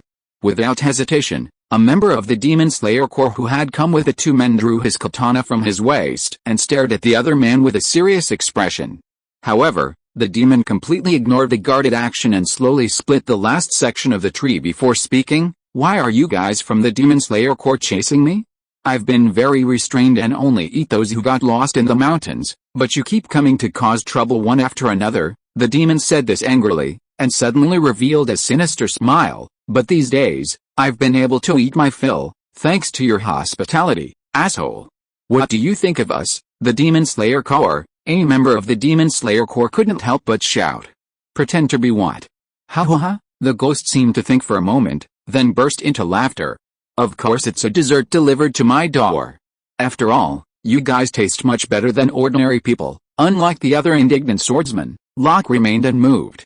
He knew that after becoming a ghost, the stances of both sides had changed. Justice is never absolute, it's always relative to one's own perspective. Ghosts may look similar to, or even identical to, humans, but because they can only feed on humans, they have become a completely different species, a species opposed to humans. Naturally, they cannot be viewed or held to the same standards and perspectives as humans. Hormones create excitement, and dopamine creates pleasure. The different hormone levels between men and women naturally lead to different ways of thinking, not to mention the completely different internal structures of humans and ghosts. The swordsmen of the Demon Slayer Corps exist to kill people like you. With a statement, a swordsman rushed forward. Most of the members of the Demon Slayer Corps had lost family or friends at the hands of demons, and held in irreconcilable hatred for them. Upon hearing the demon's words, their rage and hatred erupted instantly. A sharp sword flash, accompanied by a whistling sound, aimed at the demon's vital points. Clang, the demon simply raised the massive axe he had been using to chop wood. With inhuman strength, he stood still and knocked the demon slayers back. As expected, most of you demon slayers possess strength beyond that of ordinary people. Especially the two groups that came recently, who injured me once. The demon suddenly laughed. Ha ha ha. But this won't do anything. It won't change your status as food. With that, the demon launched out like a cannonball, attacking the demon slayer swordsman who had attacked first without hesitation. The demon's attack was devoid of any rhyme or strategy, relying solely on superhuman speed and strength to bully his opponent. The massive axe in his hand swung out waves of afterimages and explosions of energy. Faced with this torrent of attacks, the Demon Slayer Corps member who launched the initial attack could only clench his Nichiren sword with both hands and frantically evade the blows. Unable to evade, he blocked them head-on several times, leaving his arms and wrists numb and weakened. You're not much better than the previous Demon Slayer Corps. Where does your confidence come from? You dare to come charging at me? In that case, the demon barked fiercely as he attacked. You will all become my food, just like the others before you. As he spoke, blood-red lines appeared on his body, and blood-red mist suddenly emerged from his pores, nose, and mouth. This mist rapidly expanded, spreading hundreds of meters in the blink of an eye, merging with the thick white fog on the mountain, obstructing everyone's view.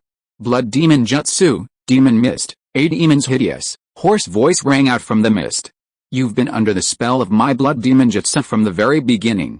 Every breath you take carries with you the blood mist within you.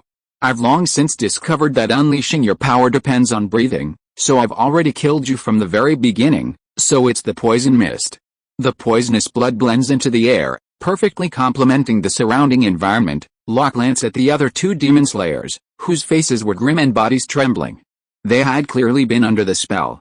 As expected, demons shouldn't be underestimated. They too can develop powers that counter those who practice breathing techniques. Tsudakuni Yoriichi then spoke up. For the sake of world stability, it's better for these demons to die. Leave this guy to me. What do you think? No problem. He's just a minor character after all, Locke said nonchalantly. Ho ha ho ha. The demon, listening to the exchange, felt that Locke and Sudoku Yoshiichi were being too arrogant, and couldn't help but laugh. You guys are so ignorant. You've all been caught in my blood demon art, already. Swish. The next moment, with the sound of a long sword being unsheathed and the sharp blade slicing through the air, a flash of light imbued with the power of sunlight swiftly crossed the space between them and landed at the demon's neck. The intense sunlight-infused light attacked the demon's cells, instantly destroying his brain. Plop! The demon's head fell to the ground, and his body fell soon after, his face still etched with laughter. He didn't react to Tsujikoku Yoshiichi's casual attack. As for the demon slayer swordsman next to him, who was barely standing due to the poisonous mist, he was a little dazed, his mind still lingering on the beautiful and powerful sword. The blood mist that had lingered in the air was instantly dissipated by the power of the sun breathing the moment Tsujikoku Yoshiichi inhaled it. After all, the sun breathing was the most effective breathing technique against demons. The other Demon Slayer Corps members didn't want to learn the sun breathing technique, they simply couldn't. Consequently, they could only learn the modified breathing techniques created by Yoriichi Tsugakuni. This was Locke's first encounter with Yoriichi Tsugakuni, and while it was just a modest strike, the power he displayed surpassed that of most Demon Slayer Corps swordsmen in the original story. No wonder some online in a previous life claimed that the Demon Slayer Corps swordsmen were the Demon Slayer Corps swordsmen, and Yoriichi Tsugakuni was Yoriichi Tsugakuni. Such exceptional talent is actually limited by the world itself. As for the line in the plot about slashing over 1,000 times in a second, some people called it unreasonable and exaggerated. Initially, Locke thought it made sense. After all, the upper limit of transcendence in this world is honestly not high. The power boost from the breathing technique, Locke believed, was at most comparable to those of low-level martial arts masters like those in the Legend of the Condor Heroes. Even Yoriichi Tsugakuni, even at the pinnacle of this world, couldn't achieve such exaggeration. But now it seems that even if Tsujikoku Yoshiichi can't make more than 1,600 slashes in 1 second, it won't be much different. Aren't there many people saying that others are practicing martial arts, and only Zhang Sanfeng is cultivating immortality? Chapter 267 The Approaching Decisive Battle. Although the demon had been slain and the poisonous blood had been expelled by Locke's magic, the damage caused by the poisonous mist would take time to heal. Aside from Locke and Tsugakuni Yoriichi, the other 3 demon slayers who had accompanied him were still a little weak, but they still went to a nearby wooden hut, presumably the demon's usual residence. Opening the door, a strong stench of blood filled the air, and the scene inside left the 3 demon slayers stunned. Limbs, organs, skulls, flesh, and bones, the hut was filled with all sorts of familiar bodies.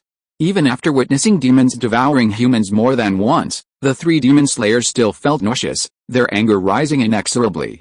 Locke and Tsugakuni Yoriichi, who arrived later, also witnessed the scene inside the hut. Clearly, this demon wasn't simply feeding on the lost, as he had claimed. The sheer number of bodies within was enough to prove his claims were false. Locke's expression remained unchanged, but his deep gaze betrayed his inner turmoil. After all, he was also human. Compared to the cannibalism of humans, the sight of demons devouring humans, even carving them up and storing them for food, was undeniably moving. Even sparks began to form on Tsujikuni Yoriichi's body. I must find that demon king. I want to ask him firsthand what he truly values in life. There will be a chance, Locke said gravely. Let's go to the next location.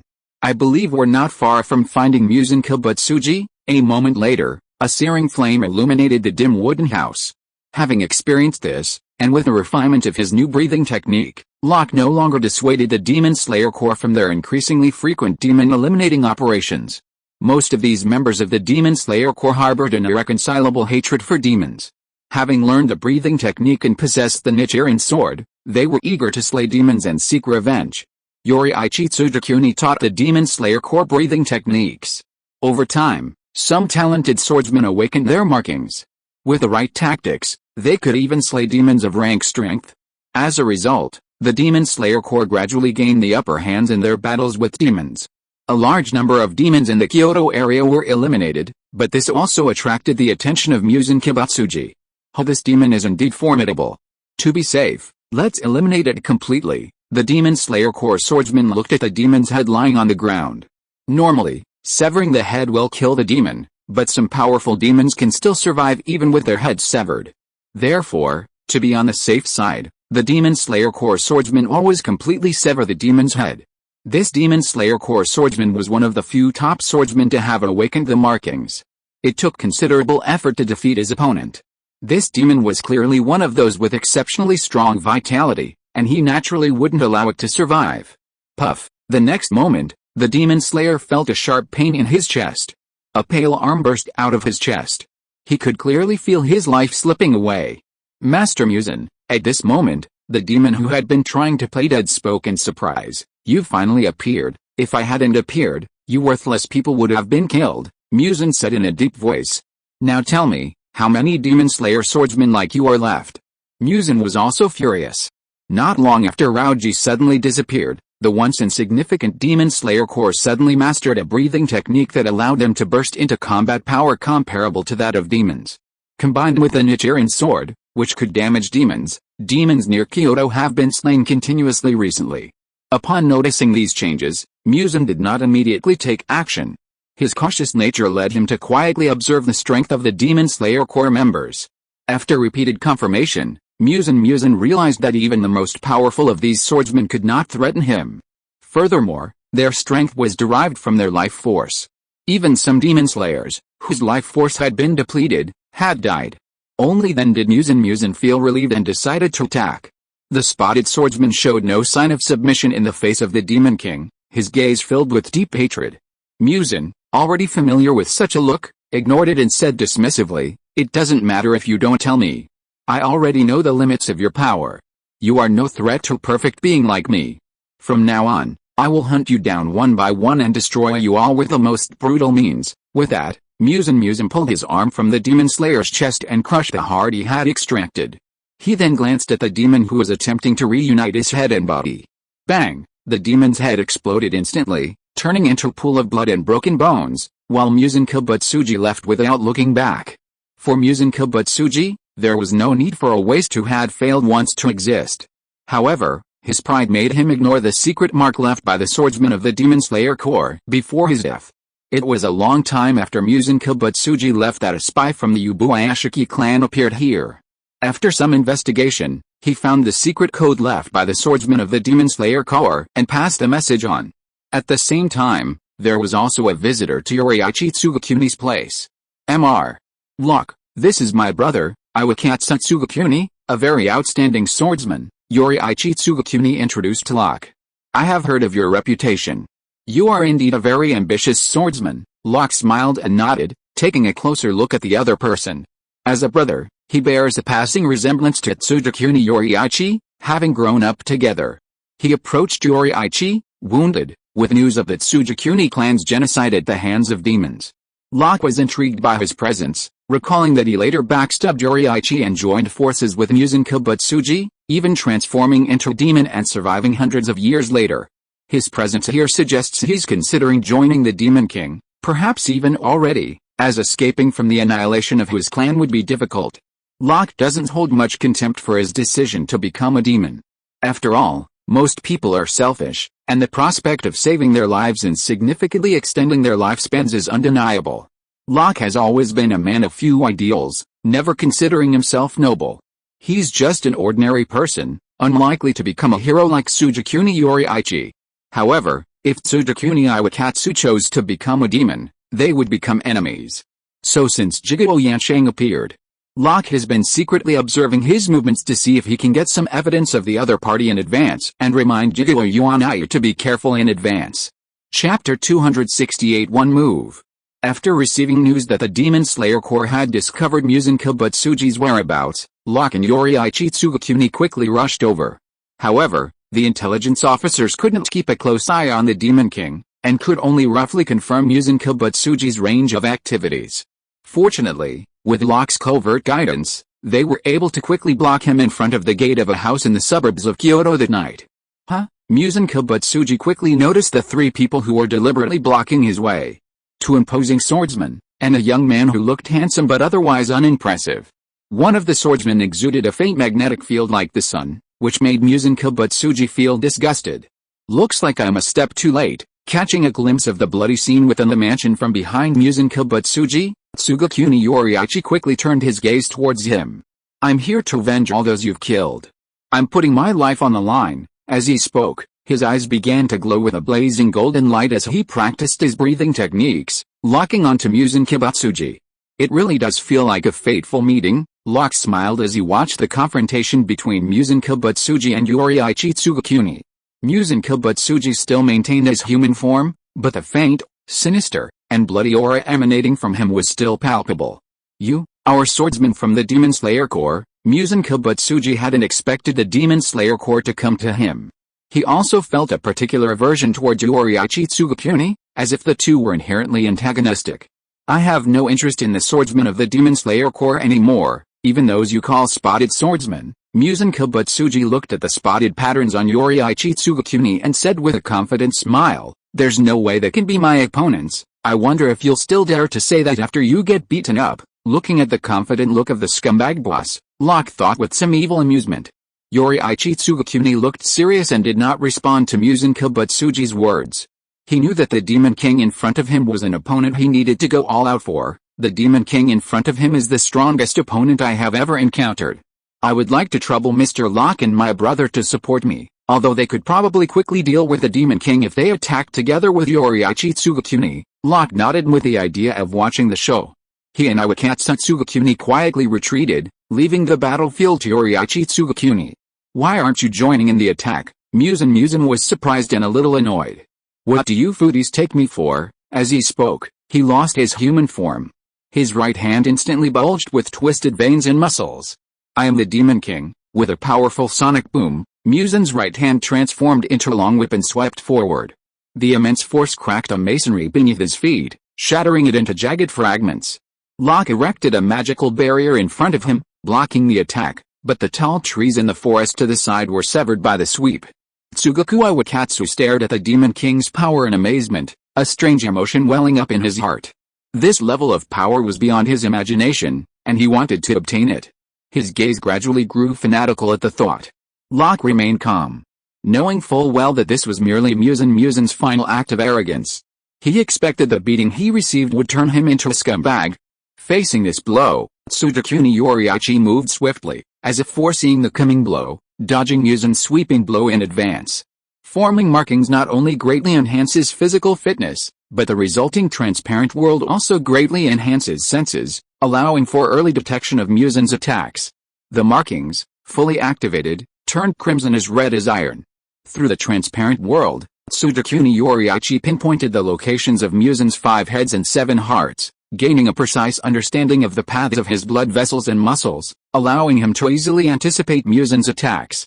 However, in an instant, Tsugakuni Yoriichi launched a counterattack, unleashing a move he hadn't used in his previous practice matches against Locke, the final 13th form of the sun-breathing technique, Sun Wheel.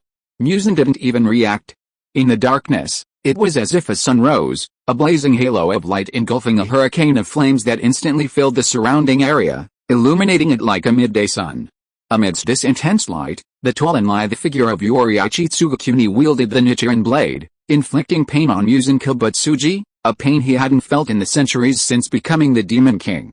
This pain was, in essence, the burning sensation he'd experienced when exposed to sunlight upon his first ascension, only even more intense. In the blink of an eye, the Nichiren blade, imbued with the power of sunlight, shattered all of Muzan's vital points, severing his limbs and head. Muzan Kibutsuji's immense vitality ensured he survived attacks that would have instantly killed other demons countless times. He attempted to raise his head with his arms, which had fallen to the ground.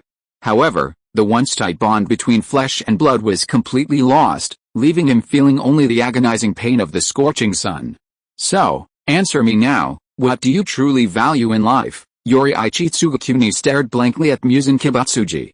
"That's better than pretending," Locke observed, feeling he had learned something. At this moment, Muzan Kibutsuji had no intention of answering Yoriichi Tsugakuni. His heart was filled with a will to survive and utter fear. "I am a perfect creature. I will not die. I will not die." Despite his immense power, Muzan Kibutsuji was ultimately a pampered young man. Since becoming the Demon King, he had experienced few setbacks. At this moment, he had no desire to fight. He only wanted to escape quickly, away from this terrifying man. Driven by an overwhelming desire to survive, Muzan Kibutsuji's body disintegrated into bloody chunks of flesh, instinctively dispersing at top speed in all directions, determined to escape. Yoriichi Tsugakuni frowned slightly. With a blessing of the transparent world, he naturally sensed Muzan Kibutsuji's movements. The Nichiren sword in his hand slashed countless reflections, seemingly filling the surrounding space in an instant. As the blade shadows dispersed, most of the fast-moving chunks of flesh in the air and on the ground were split in two and fell to the ground, completely devoid of life force. But there were too many pieces of flesh that Muzan Kibutsuji turned into, and a small part of it quickly disappeared into the jungle and disappeared in the side of Yoriichi Tsugakuni. Chapter 269 End. As expected, my strength alone is still insufficient. Tsugakuni Yoriichi's words were filled with shame, but also with a hint of relief. Because at this moment, the surroundings suddenly burst into flames, completely blocking the surroundings, and quickly narrowing the scope, turning the flowers, plants, and trees along the way into ashes. The piece of flesh that had originally escaped into the woods quickly retreated back, surrounded by the flames, and recondensed into a human figure with tumors all over the body. Fortunately, Mr. Locke is here, otherwise if Muzan Kibutsuji escaped, it would be difficult to deal with him in the future. Tsugakuni Yoriichi knew in his heart that if he let him escape this time, Muzan would definitely exhaust him to death with his long life, and then he would continue to eat people without any scruples. You're flattering, Yoriichi. I consider myself inferior to you in swordsmanship, but swordsmanship has its limits against monsters like this. Please let me go. Muzan Kibutsuji's cowardice was fully revealed at this moment. His previous arrogance and pride had vanished, and he knelt down and kowtowed, begging for mercy. I promise I won't eat humans anymore. Muzan Kibutsuji's face, barely visible, was covered in tears, a scene Locke found particularly comical. Let's finish this quickly. Leave the finishing touches to me, Locke said with a smile. No problem. Yoriichi Tsugakuni had also noticed that the flesh burned by Locke's flames was completely devoid of life, demonstrating that Locke's flames, like the Nichiren sword, possessed immense destructive power against demons. Though kind-hearted, Yoriichi Tsugakuni was no saint and understood the principle of eradicating the root of the problem. After hearing the two men's conversation, Muzan Kibutsuji realized that begging for mercy was futile and immediately changed his strategy. You are marked swordsman, so you should know that markings are the product of burning your lifespan. You won't live long, and they can't be erased. Only by becoming a demon can you achieve infinite lifespan. Demons aren't always afraid of sunlight. If you find a special potion, you can overcome this weakness to sunlight, live freely and forever in this world, and become the sole god. Muzan's words were full of temptation, a mixture of desire and reluctance, like the whisper of a devil. To save his life, he revealed his ultimate secret. Excuse me, but immortality is actually of no value to me, Locke said with a smile, and was about to control the divine fire to incinerate him completely. Tsudakoku Yoriichi also ignored him. Originally, he had no intention of becoming a demon, let alone now. In fact, he had learned a lot from discussing breathing techniques with Locke. Although Locke didn't mention meditation, the invader's training method still provided him with great help. Tsukuni Yoriichi has actually improved the sun-breathing technique he practiced. If he continues to practice, he will have no problem living for a few hundred more years. Locke and Tsukuni Yoriichi were not moved at all by the words of the Ghost King, but another person was different. Brother, what are you going to do? Tsukuni Yoriichi suddenly stared at Tsukuni Iwakatsu, and at this moment, the sword in Tsukuni Iwakatsu was already placed not far from Locke's neck.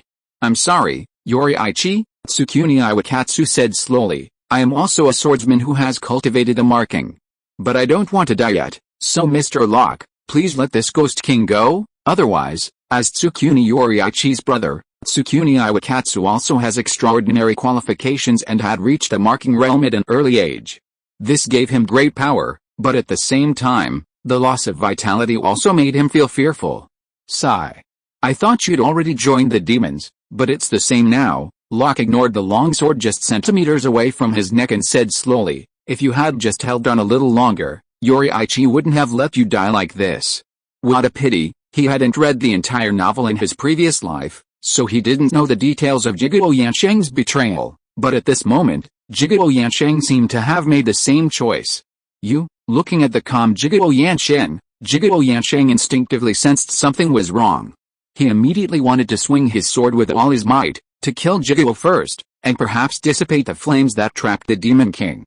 Clang, Jigoro Yansheng's sword seemed to slash through an invisible barrier, remaining a few centimeters from Jigoro Yansheng's body, unable to advance any further. How is that possible? Jigoro Yansheng was shocked. Even steel couldn't stop his sword. Actually, I'm also very afraid of death, Locke said slowly, so I never give up my protective spells for even a moment. Damn it, Jigoro Yansheng didn't even bother to attack again, turning and trying to escape. Swish, the next moment, An invisible blade severed Jigao Yansheng's head. His body continued to flee, taking a few steps before collapsing completely. Jigao Yuanai sighed briefly as he looked at his brother's body, then turned to Locke. I'm sorry to have embarrassed you, Mr. Locke. It's human nature to crave life. In this extraordinary world, there are always solutions, Locke said with a smile. But betrayal is unforgivable. I can only say that he chose the wrong path. If Jigao Yansheng hadn't betrayed him, if he had just suffered more, given Jigao Yuanai's personality, he would have surely taught him the new breathing technique. Jigao Yansheng's talent was actually not much different from Jigao Yuanai's, and there was a high probability that he would have learned it. How could he have ended up like this, losing his life so directly? With the farce over, Muzan, seeing his last hope gone, collapsed. He unleashed a torrent of curses at Locke and Yoriichi Tsugakuni, spewing the most vicious curses. But as the divine fire gathered, he clearly sensed his approaching death. In response to his vicious insults, Locke, with a touch of malice, manipulated the divine fire to slowly burn, consuming his flesh and blood like a slow slicing of flesh. Gradually, overcome with fear, Muzan transformed back into the Devil King, constantly repenting for his life's sins and begging for mercy, attempting to eke out a life of shame. Seeing this, Locke found it pointless and annihilated him with his divine fire. To prevent any accidents, let's wait here until daybreak, Yoriichi Tsugakuni said, glancing at the pieces of flesh he had severed, deciding it was better to be on the safe side. Although Locke had already received a notification that his mission was complete, he nodded, contemplating gathering the herbs from the newly acquired prescription before leaving this world. Chapter 270, Accidentally Discovered Superpower Out of Control. Even when Muzan Kibutsuji begged for mercy and revealed the secret of the formula, Locke had learned the formula for transforming him into a demon by absorbing his divine consciousness. Locke planned to collect the ingredients for this formula and conduct experiments. After all, Muzan Kibutsuji was only a fragment of the formula, and Locke wanted to see what changes would occur if the complete formula was used. If one could gain powerful strength without having to eat humans and without being afraid of sunlight, perhaps he could give it to trusted subordinates. As for Locke himself and Peggy, there was no need for them.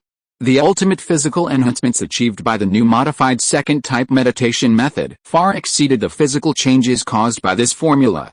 What are you going to do next? Locke asked Tsukuni Yoriichi after the sun rose. I'm not sure yet, Tsukuni Yoriichi shook his head. Maybe after all the demons are completely eliminated, I'll travel around and appreciate the scenery, Locke nodded. This was in line with Tsukuni Yoriichi's easygoing personality. A simple life was enough to satisfy him. I have some things to take care of. As for eliminating the remaining demons, I'll leave it to you and the Demon Slayer Corps, Locke said. He was now going to collect the herbs for the prescription and would soon depart this world. Leave the rest to me, Tsujikoku Yoshiichi assured him, patting his chest. The reward for this mission wasn't high, but the extra reward was more than enough to satisfy Locke.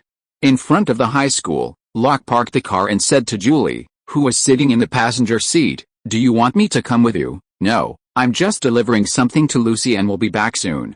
It won't take long. Just wait here, Julie decisively declined. If she really asked Locke to accompany her to deliver the item, those little bitches at school would probably pester him for extra lessons. Okay, Locke nodded, watching Julie get out of the car. Julie had come to bring a letter of recommendation for a close friend from her old high school days.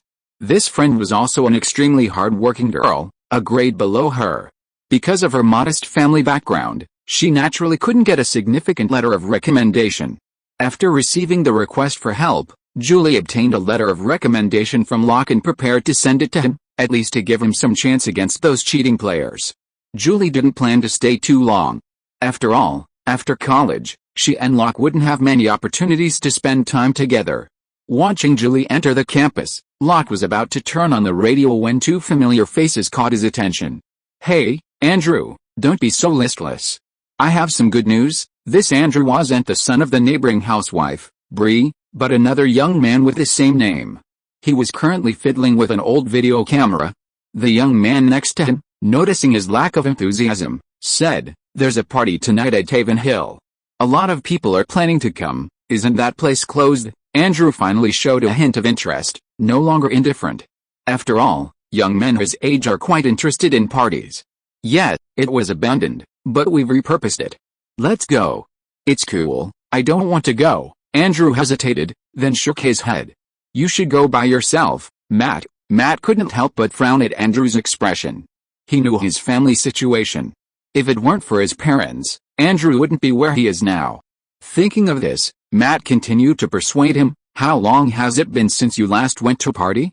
You're already a senior in high school." After some argument, Matt successfully persuaded Andrew to go to the party. As a relative and friend, he wanted Andrew to change his ways and meet more people. Watching the two leave, Locke pondered. Their appearance and conversation reminded him of the movie The Incredibles. The plot is simple. Andrew is a depressed and miserable teenager, abused daily by his violent, alcoholic father, and his mother is bedridden. All of this has left him feeling uncertain and helpless about the future, and he feels deeply depressed, filled with resentment and irritability. One day, his cousin Matt took him to a school party, but he was kicked out for bringing a camera. This was understandable, as these private high school parties often involved contraband, even adult games and footage. An experienced person wouldn't let Andrew film them, leaving evidence. After being kicked out, the two met a black classmate, Steve, who took them to a mysterious crypt, claiming they were going on an expedition.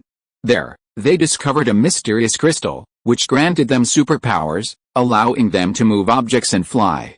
Afterward, the three secretly practiced together, gradually developing their powers, which grew stronger with practice. They had originally agreed not to attack ordinary people, but Andrew, abused by his ill-tempered father and inflated by his superpowers, finally fell out with his family. In a reckless act, Andrew accidentally killed Steve, a black man, and broke up with Matt. Later, due to his mother's illness, Andrew opted to rob a car. Unexperienced, he chose to rob a car, but was injured and fell into a coma. After waking up and learning of his mother's death, Andrew went completely berserk, wreaking havoc everywhere. Matt, who eventually arrived, found an opportunity to kill Andrew and then escaped the police. This crystal seems quite interesting. I never thought it would appear in an American TV series. Recalling the plot, Locke thought, according to the film, the crystal's function is supposed to develop mental strength, granting a person a telekinetic ability. But it's such a waste for these three to have such a superpower. With this thought, Locke pulled out his phone and made a call. "Is this where it is?" It was a little after 10 o'clock that evening. Andrew, sitting in the passenger seat, held up his precious camera and surveyed the abandoned factory and residential buildings. "Of course it's here. Look where everyone's gathered. Oh, look, there are quite a few beautiful women too. Looks like we're lucky today." Matt pulled Andrew out of the car and headed towards their destination. He glanced at the camera Andrew was holding and couldn't help but frown. Carrying such a thing wasn't quite in line with the rules. But they didn't notice that not far behind them, Locke pointed at the two of them to a strong black man, and soon with a gesture from the black man, several hotly dressed beauties got out of a car next to them and followed them quietly.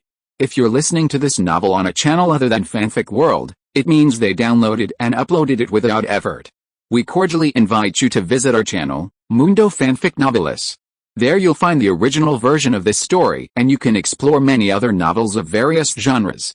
We're waiting for you to immerse yourself in a world of incredible novels. Chapter 271 Ability Test. As they approached the party, they could see colorful lights, blasting music, and hundreds of young men and women dancing. This scene captivated Andrew's attention, and he glanced around. Suddenly, several attractive women appeared from behind and greeted them. "Hey, handsome guys. Would you like to join us for our little get-together?" Matt and Andrew naturally didn't refuse. Arriving at the venue, they spotted another familiar face, Steve, a black classmate from the same grade. With these beautiful women by their side, the three naturally didn't plan on embarking on the usual adventures of the original plot. Locke, having already traced the details of the plot, had located the cave entrance.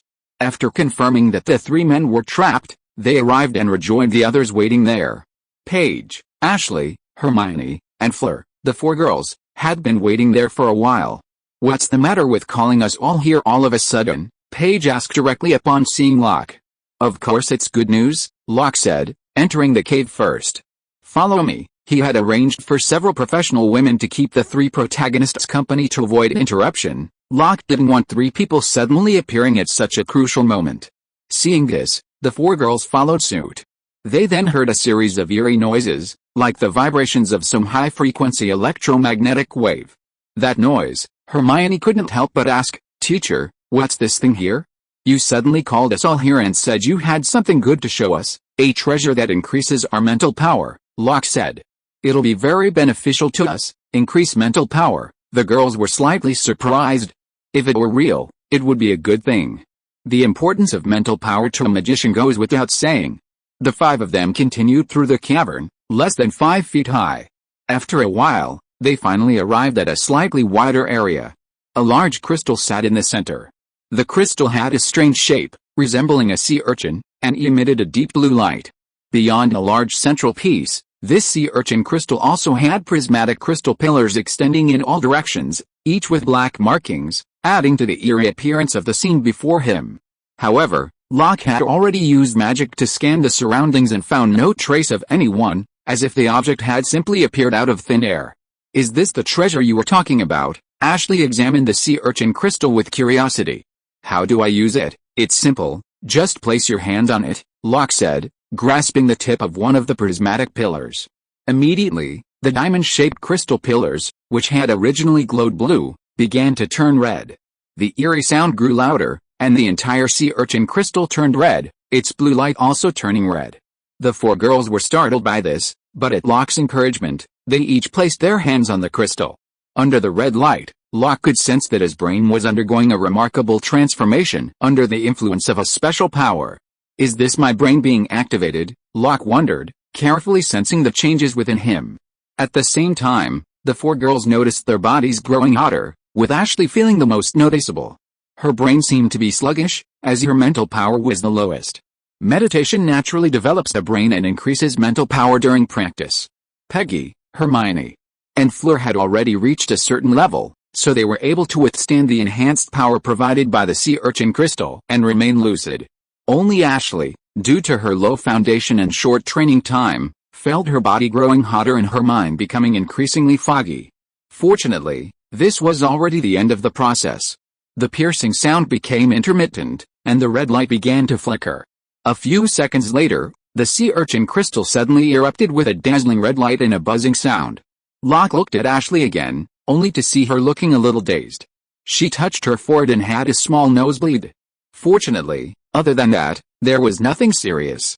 Locke checked on Peggy, Hermione, and Fleur, and seeing that they seemed more alert, he felt relieved and turned to look at the spot where the sea urchin crystal had been. The giant sea urchin crystal that had once shone with a red glow had vanished, leaving only a fist-sized crystal emitting a faint blue light. It looked like a smaller version of the sea urchin crystal. Unconsciously, Locke picked up the fist-sized crystal. Through it, he discovered that he could vaguely sense what was happening to Peggy and the other 3 girls. This reminded him of the storyline, where Andrew and the other 2 seemed to have a special connection, a certain level of mutual intuition, though this smaller sea urchin crystal wasn't there. Regardless, this smaller sea urchin crystal must be collected and carefully studied. Besides that, he also needed to test its own changes. 5 days later, sitting at his desk, he inserted the SD card from the lab recorder into his computer and opened the video of the previous day's experiment. In the video, Locke, eyes closed, held a pen spinning in mid-air in front of him. Then, the pen was replaced by a metal rod and a steel ingot. I'm not using magic. I'm using my mental power to sense and push previously unavailable forces, converting them into work on the object. The further I extend it, the greater the energy consumed, and my control weakens.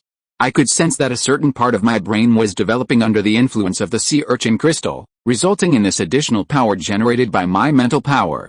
If I'm not mistaken, the sea urchin crystal has altered some of my DNA structure. However, this change wasn't instantaneous. In recent days, not only me, but Peggy and the others have also more than doubled their appetites, and there's still no sign of recovery. Then, in the video, Locke placed his force sensor on the test table, eyes closed.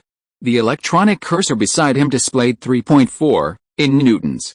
Opening his eyes again, Locke glanced at it, then tapped the sensor with even less force, this time 15 newtons. After hundreds of attempts, the lowest force he could achieve reached 3 N. However, the precision of his control could be improved. Locke had only recently acquired this power and couldn't yet achieve millisecond accuracy. 1 mN is equivalent to 0.001 N. Through conversations with Peggy and the others, Locke knew that he absorbed the most power from the sea urchin crystal, while Ashley absorbed the least. Ashley could accurately control the force to 100 mN, but Locke could only control it to 3n. This was simply due to excessive force and insufficient proficiency. Furthermore, Locke's mental strength far surpassed Ashley's. Next came the test of the upper limit of his strength. In the video, Locke produced a custom-made standard laboratory weight, the highest precision E1 level.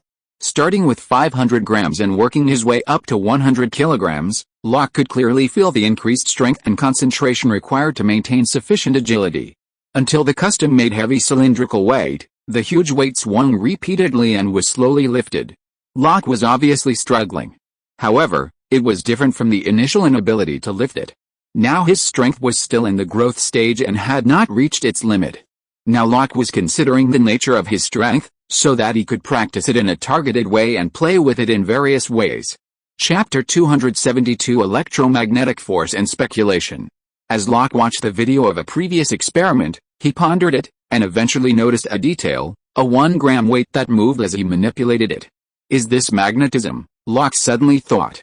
The custom-made weights are non-magnetic, which means they become weakly magnetized when I use my ability. With this thought, Locke returned to the adjacent lab and experimented with some iron filings, finding that the weights were indeed magnetized. As for the cause of the magnetization, was it a magnetic field or an electric field? Thinking about this, Locke took out his radiation detector, and sure enough, numbers appeared for both the electric and magnetic fields. According to physics, an electric field is static electricity generated by stationary charges. However, since no charge is completely stationary, any movement generates a magnetic field, hence the concept of electromagnetic conversion. So this force is actually electromagnetic force, Locke pondered, took out a piece of paper, and began to calculate. He found that his experimental data closely matched the formula for static electricity. So, was his ability actually controlled by static electricity? This phenomenon also occurs in the biological world, where spiders have been found to have the ability to levitate. Initially, people assumed it was because spiders were lighter than humans and were being carried by the wind, but it was actually electromagnetic force. The algae in spiders' bodies create an electrostatic field that causes them to levitate.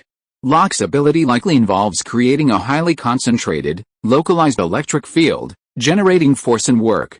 Without the experimental equipment, Locke wouldn't have been able to detect this. If that's really the case, Locke began to think, if this ability truly involves controlling electric and magnetic fields, then it must be far more powerful than the initial assumption of telekinesis, capable of many more things, such as controlling electric currents, electromagnetic waves, and even light. Then Locke remembered how Andrew, in the storyline, had controlled a bolt of lightning from a thunderstorm cloud, striking Steve while he was still in midair and killing him. If it's really electromagnetic force, Locke thought, turning his gaze to the laptop beside him. With that thought, the laptop screen began to flicker violently, as if disturbed by some magnetic field, and then suddenly shut down with a snap. So, the three main characters' abilities to fly and resist bullets are clearly applications of electromagnetic force, Locke muttered to himself with obvious surprise. Initially, he'd assumed the superpowers in Superpower Runaway were based on mental power or telekinesis, but it was clear that these powers were far inferior to electromagnetic force. After all, controlling electromagnetic force meant controlling everything related to it, from giant planets to imperceptible particles. With mastery, one could manipulate all manner of matter. The magic in Merlin's magic book, which Balthazar had given Locke, had similar applications, but was severely limited. It required gradual development and practice before mastery. With the addition of electromagnetic force, perhaps even greater freedom of movement would be possible, a truly promising prospect. One of the four fundamental forces of the universe is truly becoming more advanced. This was Locke's sole thought at that moment. A few days later, Locke left the laboratory and traveled to Brooklyn, New York, to visit Balthazar. Because of the sudden intruder and the entries in his diary, Locke wanted to learn more about Merlin. "Hey, Locke, aren't you busy picking up girls?" Balthazar teased upon seeing Locke. "I just came to see how Dave's magic is going," Locke replied casually, glancing at Balthazar. This man hadn't found another partner in thousands of years, obsessed with his ex-girlfriend Veronica. His loyalty was unmatched. The two exchanged pleasantries. Since finding Dave, the heir of Merlin, Balthazar had transitioned to a stay-at-home dad, and more recently, he had even taken on the role of Dave's magic mentor. Dave was worthy of being the legendary heir of Merlin. Though still young and having only been studying magic for a few months, his progress was far superior to Locke's. Balthazar, besides various spells, does the Book of Merlin record anything about the origins of magic? Locke suddenly asked after discussing some magic with Balthazar. The origins of magic? I don't think so. Balthazar paused, thinking for a moment. He took out the Book of Merlin, unfolded it, and began flipping through it in front of Locke. But at the beginning, it seems that the teacher and Morgana, the leader of the Dark Wizards, were friends, Balthazar said as he flipped through the Book of Merlin. They were friends before, is that true? Locke couldn't help but ask. I'm guessing this based on a random sentence the teacher wrote down. I don't know if it's true. After all, Morgana has been his enemy ever since I was accepted as his disciple. I found it, right here. Balthazar pointed to a page. Locke leaned over to take a look. It read, after a huge cost, he was finally sealed, but Morgana seems to have other ideas. These ideas are too dangerous. I can't let her make such a mistake. What does this mean? Locke read the short sentence. What does this mean? Did Merlin and Morgana work together to seal an enemy before? It seems so, but besides this sentence, there's no further record, and the teacher never mentioned anything else. Locke was also confused and asked Balthazar to show him the original Book of Merlin. The copy of the Book of Merlin that Balthazar had given Locke contained only magical lore. The original Book of Merlin, however, contained scattered, seemingly random notes from Merlin. These entries were scattered and unorganized, sometimes consisting of simple phrases like "I'm in a good mood today." At first glance, they were completely confusing, and some even seemed baffling. After reading through the entire book, Locke pieced together the scattered information in his mind. Combined with the information he had gathered from the previous intruder's diary, he began to form some theories. He speculated about Merlin and Morgana's reasons for coming here and their falling out. If my theory is correct, then the dragon ring supposedly used to find Merlin's heir also holds a special secret, Locke thought, glancing at Dave, who was playing on the swing in the yard. The dragon ring was now on his finger. Chapter 273, All I Have is Beauty. After finding an opportunity to interact with Dave and using magic to examine the dragon ring on his hand, Locke further confirmed his suspicions. However, he didn't do much else. He didn't want to disrupt Merlin's years of preparation. After all, he'd learned magic from him from the very beginning. Setting his newly discovered secret aside, Locke visited a small tavern with distinctly Japanese characteristics and asked a woman to join him for a drink and chat. Having previously lost interest in the Demon Slayer world after being transformed by a demon, he decided to visit this place to see if he could make amends. The routine was somewhat cliched, physical contact was prohibited, lest anyone be blacklisted. Having spent tens of thousands of dollars for nothing more than a drink and a chat, Locke felt completely ripped off, yet he secretly admired the owner's business sense.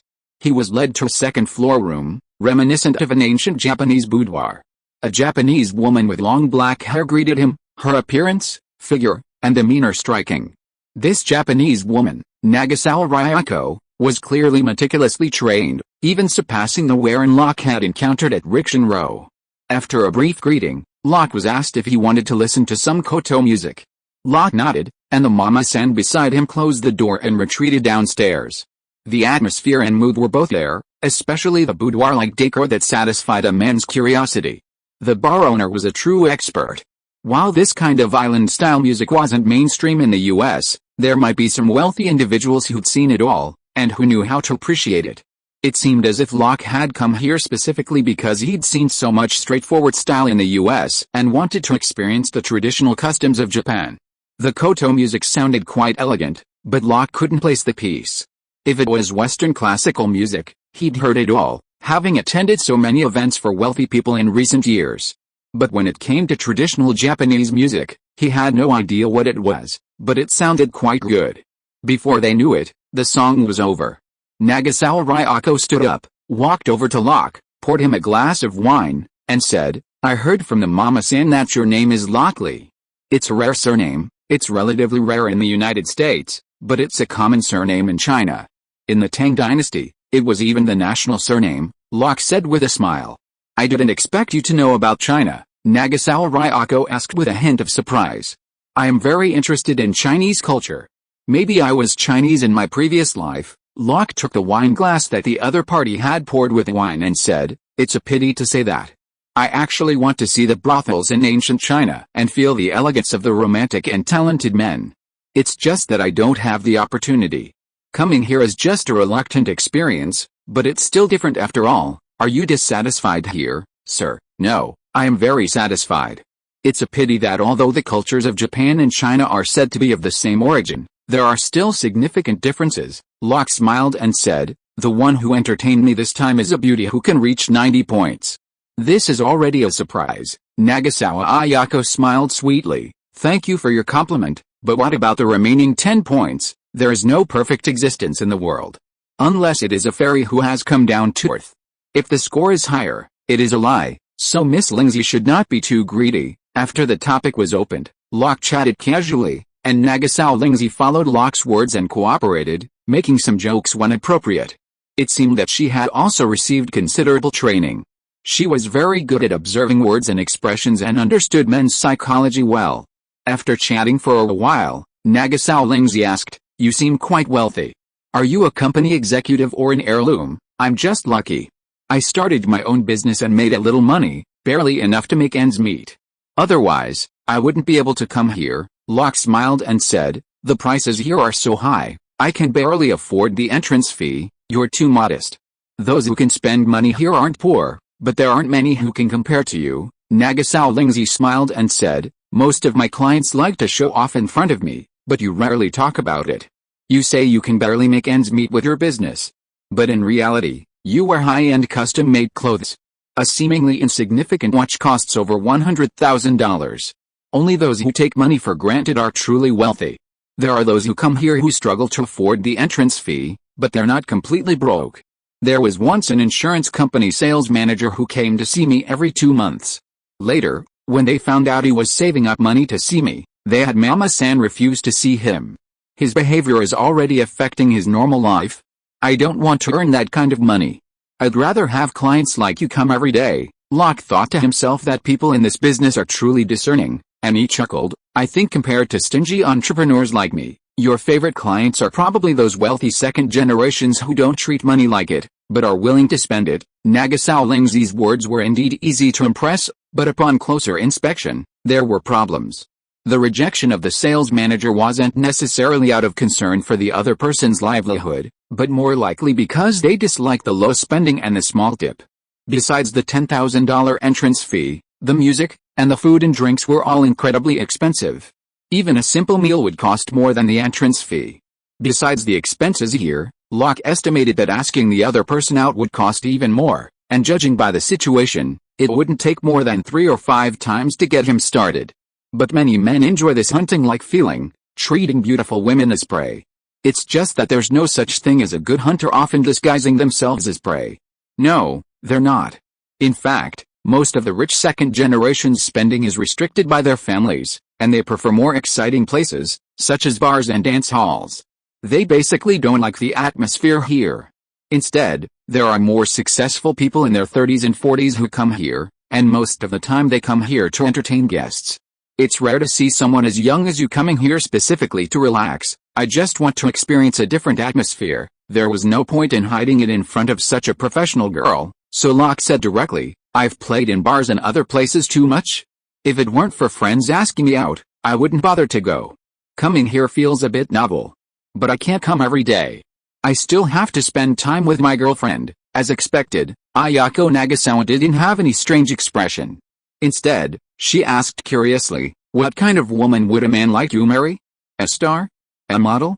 Or someone of equal status? If he has ideas about his career, he will most likely choose someone of equal status. As for stars or models, Locke shrugged his shoulders and turned to teasing, why, are you asking all this because you want to find an opportunity to catch a rich husband? Ah, Nagasawa Ayako sighed. It's certainly not easy to see your reaction. After all I have is beauty. Locke smiled but said nothing. The girl understood, but in fact, beauty requires more than just cunning. Nagasawa Ayako must have known this too, but she just didn't say it. America isn't without Cinderellas marrying wealthy men, like our neighbor, Miss Mona Ipez, a South American model who successfully married a multimillionaire. But these are only rare, legendary examples. Mona was indeed cunning, finding Annie to play the role of adulterer. Through some maneuvering, She actually persuaded Mr. Ipez to revise his prenuptial agreement. Any slight mishap would have meant she'd be kicked out of the house. However, with a revised prenuptial agreement, even if Mr. Ipez discovered anything, Miss Mana would still receive a sufficient share of the property in alimony for her survival. He felt a little sorry for Mr. Ipez. His experience truly proved the old saying that actors are heartless and disloyal. Those portrayed in movies and TV shows are only rare examples. Perhaps because she felt Locke would be more honest, Nagasawa Ayako talked about how she came to work. Initially, she couldn't find a satisfactory job, so she chose her current job to help pay off her family's debts. Now that she's paid off the debts and has saved some money, she doesn't know how to continue living after leaving this place. It sounds like it's not just about money, but Locke knows that girls like this are only more realistic. They can make money by just being pretty and chatting with people, easily earning a large sum every month, so naturally they don't think about working hard. At the same time, having seen so much prosperity, they also hope to be a part of it and own it for a long time. What's the big deal about using some tricks to achieve this?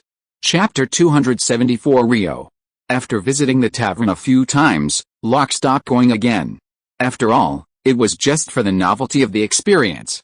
He had plenty of other things to do, like developing his newly acquired ability to manipulate electromagnetic forces, learning how to transplant bloodlines, and the recipe from Demon Slayer. While the first two required careful implementation, the final recipe experiment yielded less than satisfactory results. Locke discovered that after taking the complete recipe, the test subjects indeed became demons immune to sunlight and able to eat normal human food. However, to increase their power, they still needed to eat humans. Furthermore, when encountering humans, they developed an unusual appetite, becoming easily swayed by this voracious appetite, becoming demons who loved to eat humans and possessed no weaknesses.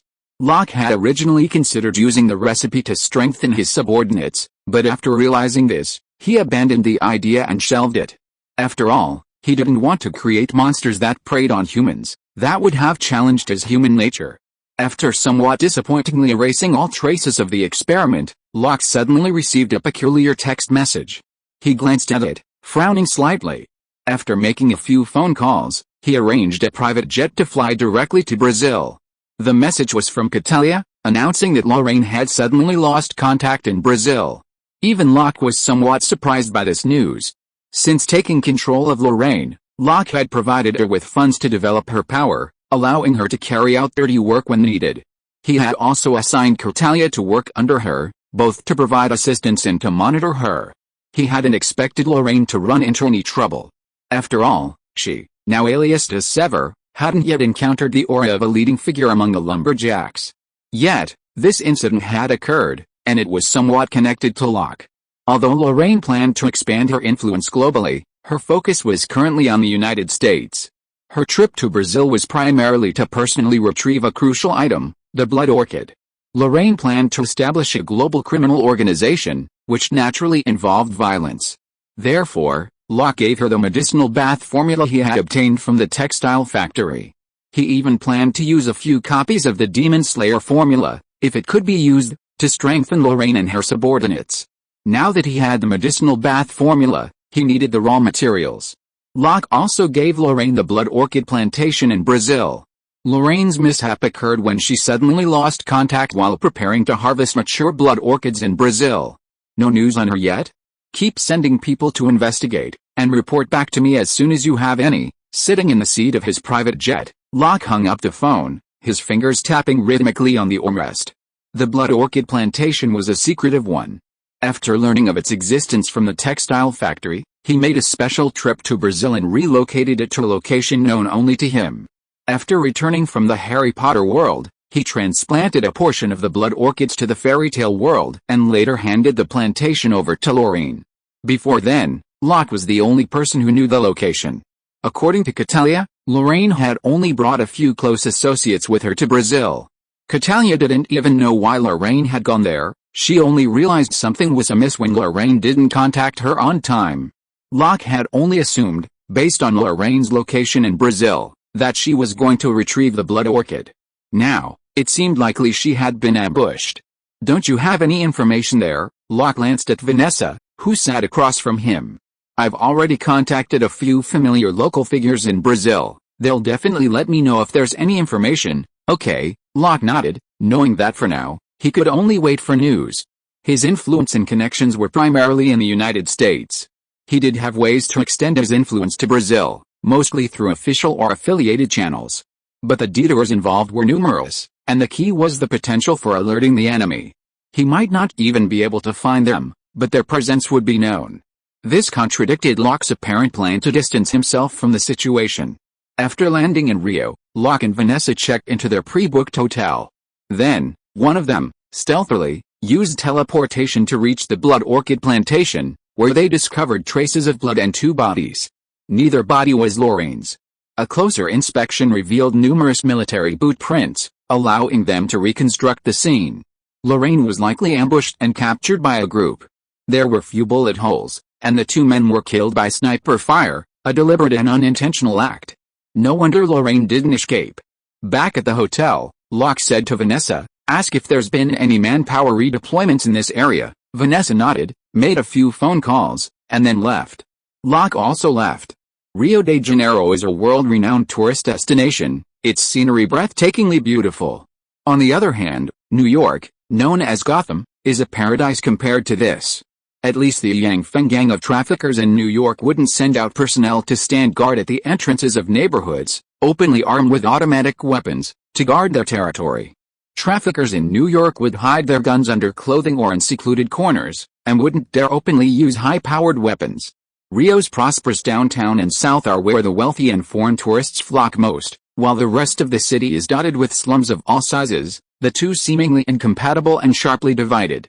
Locke felt a little remiss and should have given Lorraine 1 or 2 magic props, not only to save her life in a pinch, but also to allow him to find her at any time. The skyscrapers of the downtown area stood out in the sunlight. Not far from the hotel, Locke passed by the famous Copacabana beach. Looking at the bikini-clad beauties there, he felt a sense of regret. He wasn't here to have fun, at least not before he found Lorraine. Even more striking than the famed Copacabana beach, Rio's favelas are equally conspicuous. From a distance, the various houses appear stacked like building blocks. These structures lack a comprehensive plan. Individuals built their own structures, accumulating over time and naturally forming their current shape.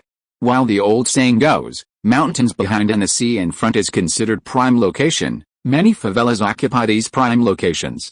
Meanwhile, the wealthy are concentrated at the foot of the mountains, closer to the coast. A stark contrast to the prevailing pattern of poorer residents living below and richer residents above. Locke's destination is Resila, one of Rio's largest favelas. Ironically, this is the site of the world-famous Christ the Redeemer statue, towering above, while its foothills house some of Rio's most vulnerable communities. Even though the residents here have their eyes fixed on Rio's most beautiful beach, Ipanema, they still lead a life of extreme hardship. Vanessa contacted her informant to search for clues, and Locke naturally had his own direction. He knew there was a man here who was the white glove of the leader of the garrison closest to the Blood Orchid plantation. From the traces left at the Blood Orchid plantation, Locke could basically determine that the large force that attacked and captured Lorraine was from the Brazilian army. Chapter 275 Tuition. After exiting the car, Locke's demeanor had completely changed. He strolled around leisurely, like an ordinary tourist, his carefree demeanor unusual. The slums were crowded with people, most dressed casually in slippers, shorts, and tank tops, sitting together on mats, plastic chairs, and benches, chatting and drinking. Children also gathered to play soccer, happily running around in the small, open spaces. Quietly weaving through the crowds, turning left and right, Locke soon arrived at a long alley. This alley was only about a meter wide, barely wide enough for 2 people to pass each other. Flanked by buildings on either side, it seemed extremely narrow. After walking 20 or 30 meters, Locke could detect silent glances peeked out of the windows of buildings on both sides, followed by 4 or 5 men with stern faces, clearly not good guys, blocking the way. If one paid closer attention, one could also spot several men with rifles staring from a rooftop a little further away. The men silently surrounded Locke, sizing him up, as if waiting for him to speak first. "I'm looking for someone," Locke said bluntly. "We're not the police," the young man in the lead said. He casually pulled a wad of US dollars from his pocket and tossed it over. "This is the deposit." The sight of the US dollars made their eyes light up. They were far more sensitive to banknotes than the average person, more familiar with the US dollar than their own currency. They immediately recognized the $100 bills. This wad of at least 10,000 US dollars was a considerable sum for them. The young man in the lead instinctively caught a wad of US dollars, expertly running his thumb and index finger through it. Once he confirmed that they were all $100 bills, he knew this was beyond his control. "Wait a minute," he said, and with the US dollars he entered a nearby room. A moment later, the leading young man appeared on the rooftop and gestured to the people below, "Bring him up." The observers in the rooms on both sides of the road gradually withdrew their gazes. The young men surrounding Locke continued to point their guns at him, with another leading the way. The narrow path continued to twist and turn until they finally reached a courtyard gate. A narrow, steep staircase led them to the upper platform. Under the awning, a middle-aged man with gaudy tattoos covering his upper body stared at Locke. Two burly men armed with rifles stood behind him. The young leader who had brought the news approached Locke with a gun drawn, a look of alertness. "You want to get information?" the middle-aged man asked casually. "The XX military region had an operation yesterday, and I want to know who was responsible," Locke said bluntly. "Military news?" The middle-aged man suddenly stood up, drew a pistol, and pointed it at Locke. "It seems you still don't understand the rules here. Hand over your money, bank cards, and passwords. It seems you don't want to continue this business." Locke raised an eyebrow. "This is tuition. I'll teach you that you can't just pry out any information you want," the middle-aged man said with a sneer. "It seems you're the real boss, but your attitude really annoys me." Locke, having learned through divine consciousness that the garrison had indeed made a major move yesterday, stepped toward the middle-aged man. The two armed men behind the middle-aged man opened fire without hesitation. Gunshots rang out. Their muzzles pointed at Locke, but before they could fire, Locke had already sidestepped and swiftly rushed out, snatching the gun from the middle-aged man's hand. Bang, bang, two gunshots rang out in quick succession. The dense gunfire faded, and the two burly men each had a new hole in their heads. Locke then feigned a sigh and said, "Wouldn't it be better for you to just tell me the information? Collecting tuition isn't your job." Feeling the hot muzzle of the gun against the back of his head, the middle-aged man sweated profusely. "I'll tell you everything I know. We can talk." As he spoke, he winked at the three men opposite him.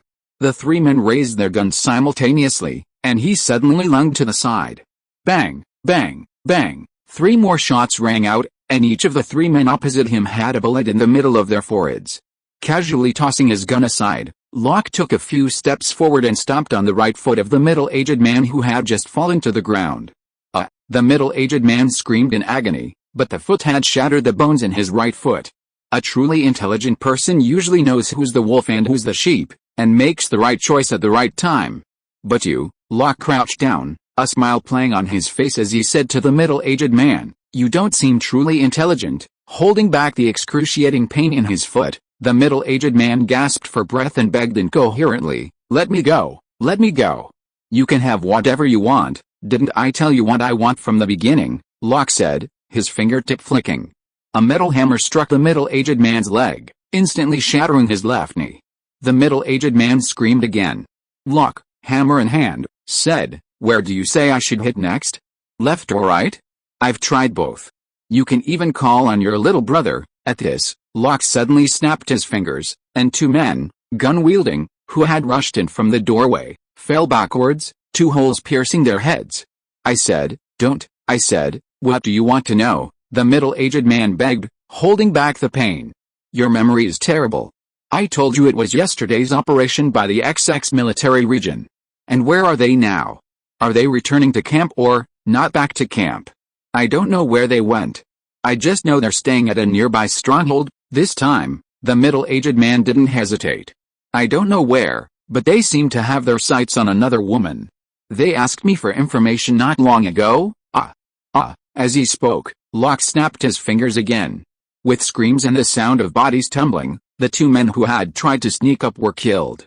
A chill ran down the middle-aged man's spine. He finally realized that Locke had no firearms at all. With a simple flick of his finger, he had easily dispatched his men. This bizarre scene left him begging for mercy. "I've told you everything I know. Please." Bang! Locke smashed his hammer into the middle-aged man's forehead, deforming his entire head. He stood up, the hammer dissipating. A smile played on Locke's face. 2 more screams rang out. 2 more bandits who had approached were sent to meet God. A moment later, there was a panicked sound of gunfire outside, and then someone shouted, "Where's the man? Where's he?" No, nothing was found. How is the boss? The boss is dead. Sanda and Jeffrey are also dead. They are all dead. At this time, Locke had already passed through the gaps between more than a dozen small buildings and came to a much wider road hundreds of meters away. End of this chapter. Thank you very much for reaching the end. Don't forget to like. Looking for more exclusive content and immediate access? Subscribe to our Patreon. Remember, every like, subscription, or donation encourages us to continue. Thanks to everyone. See you in the next video.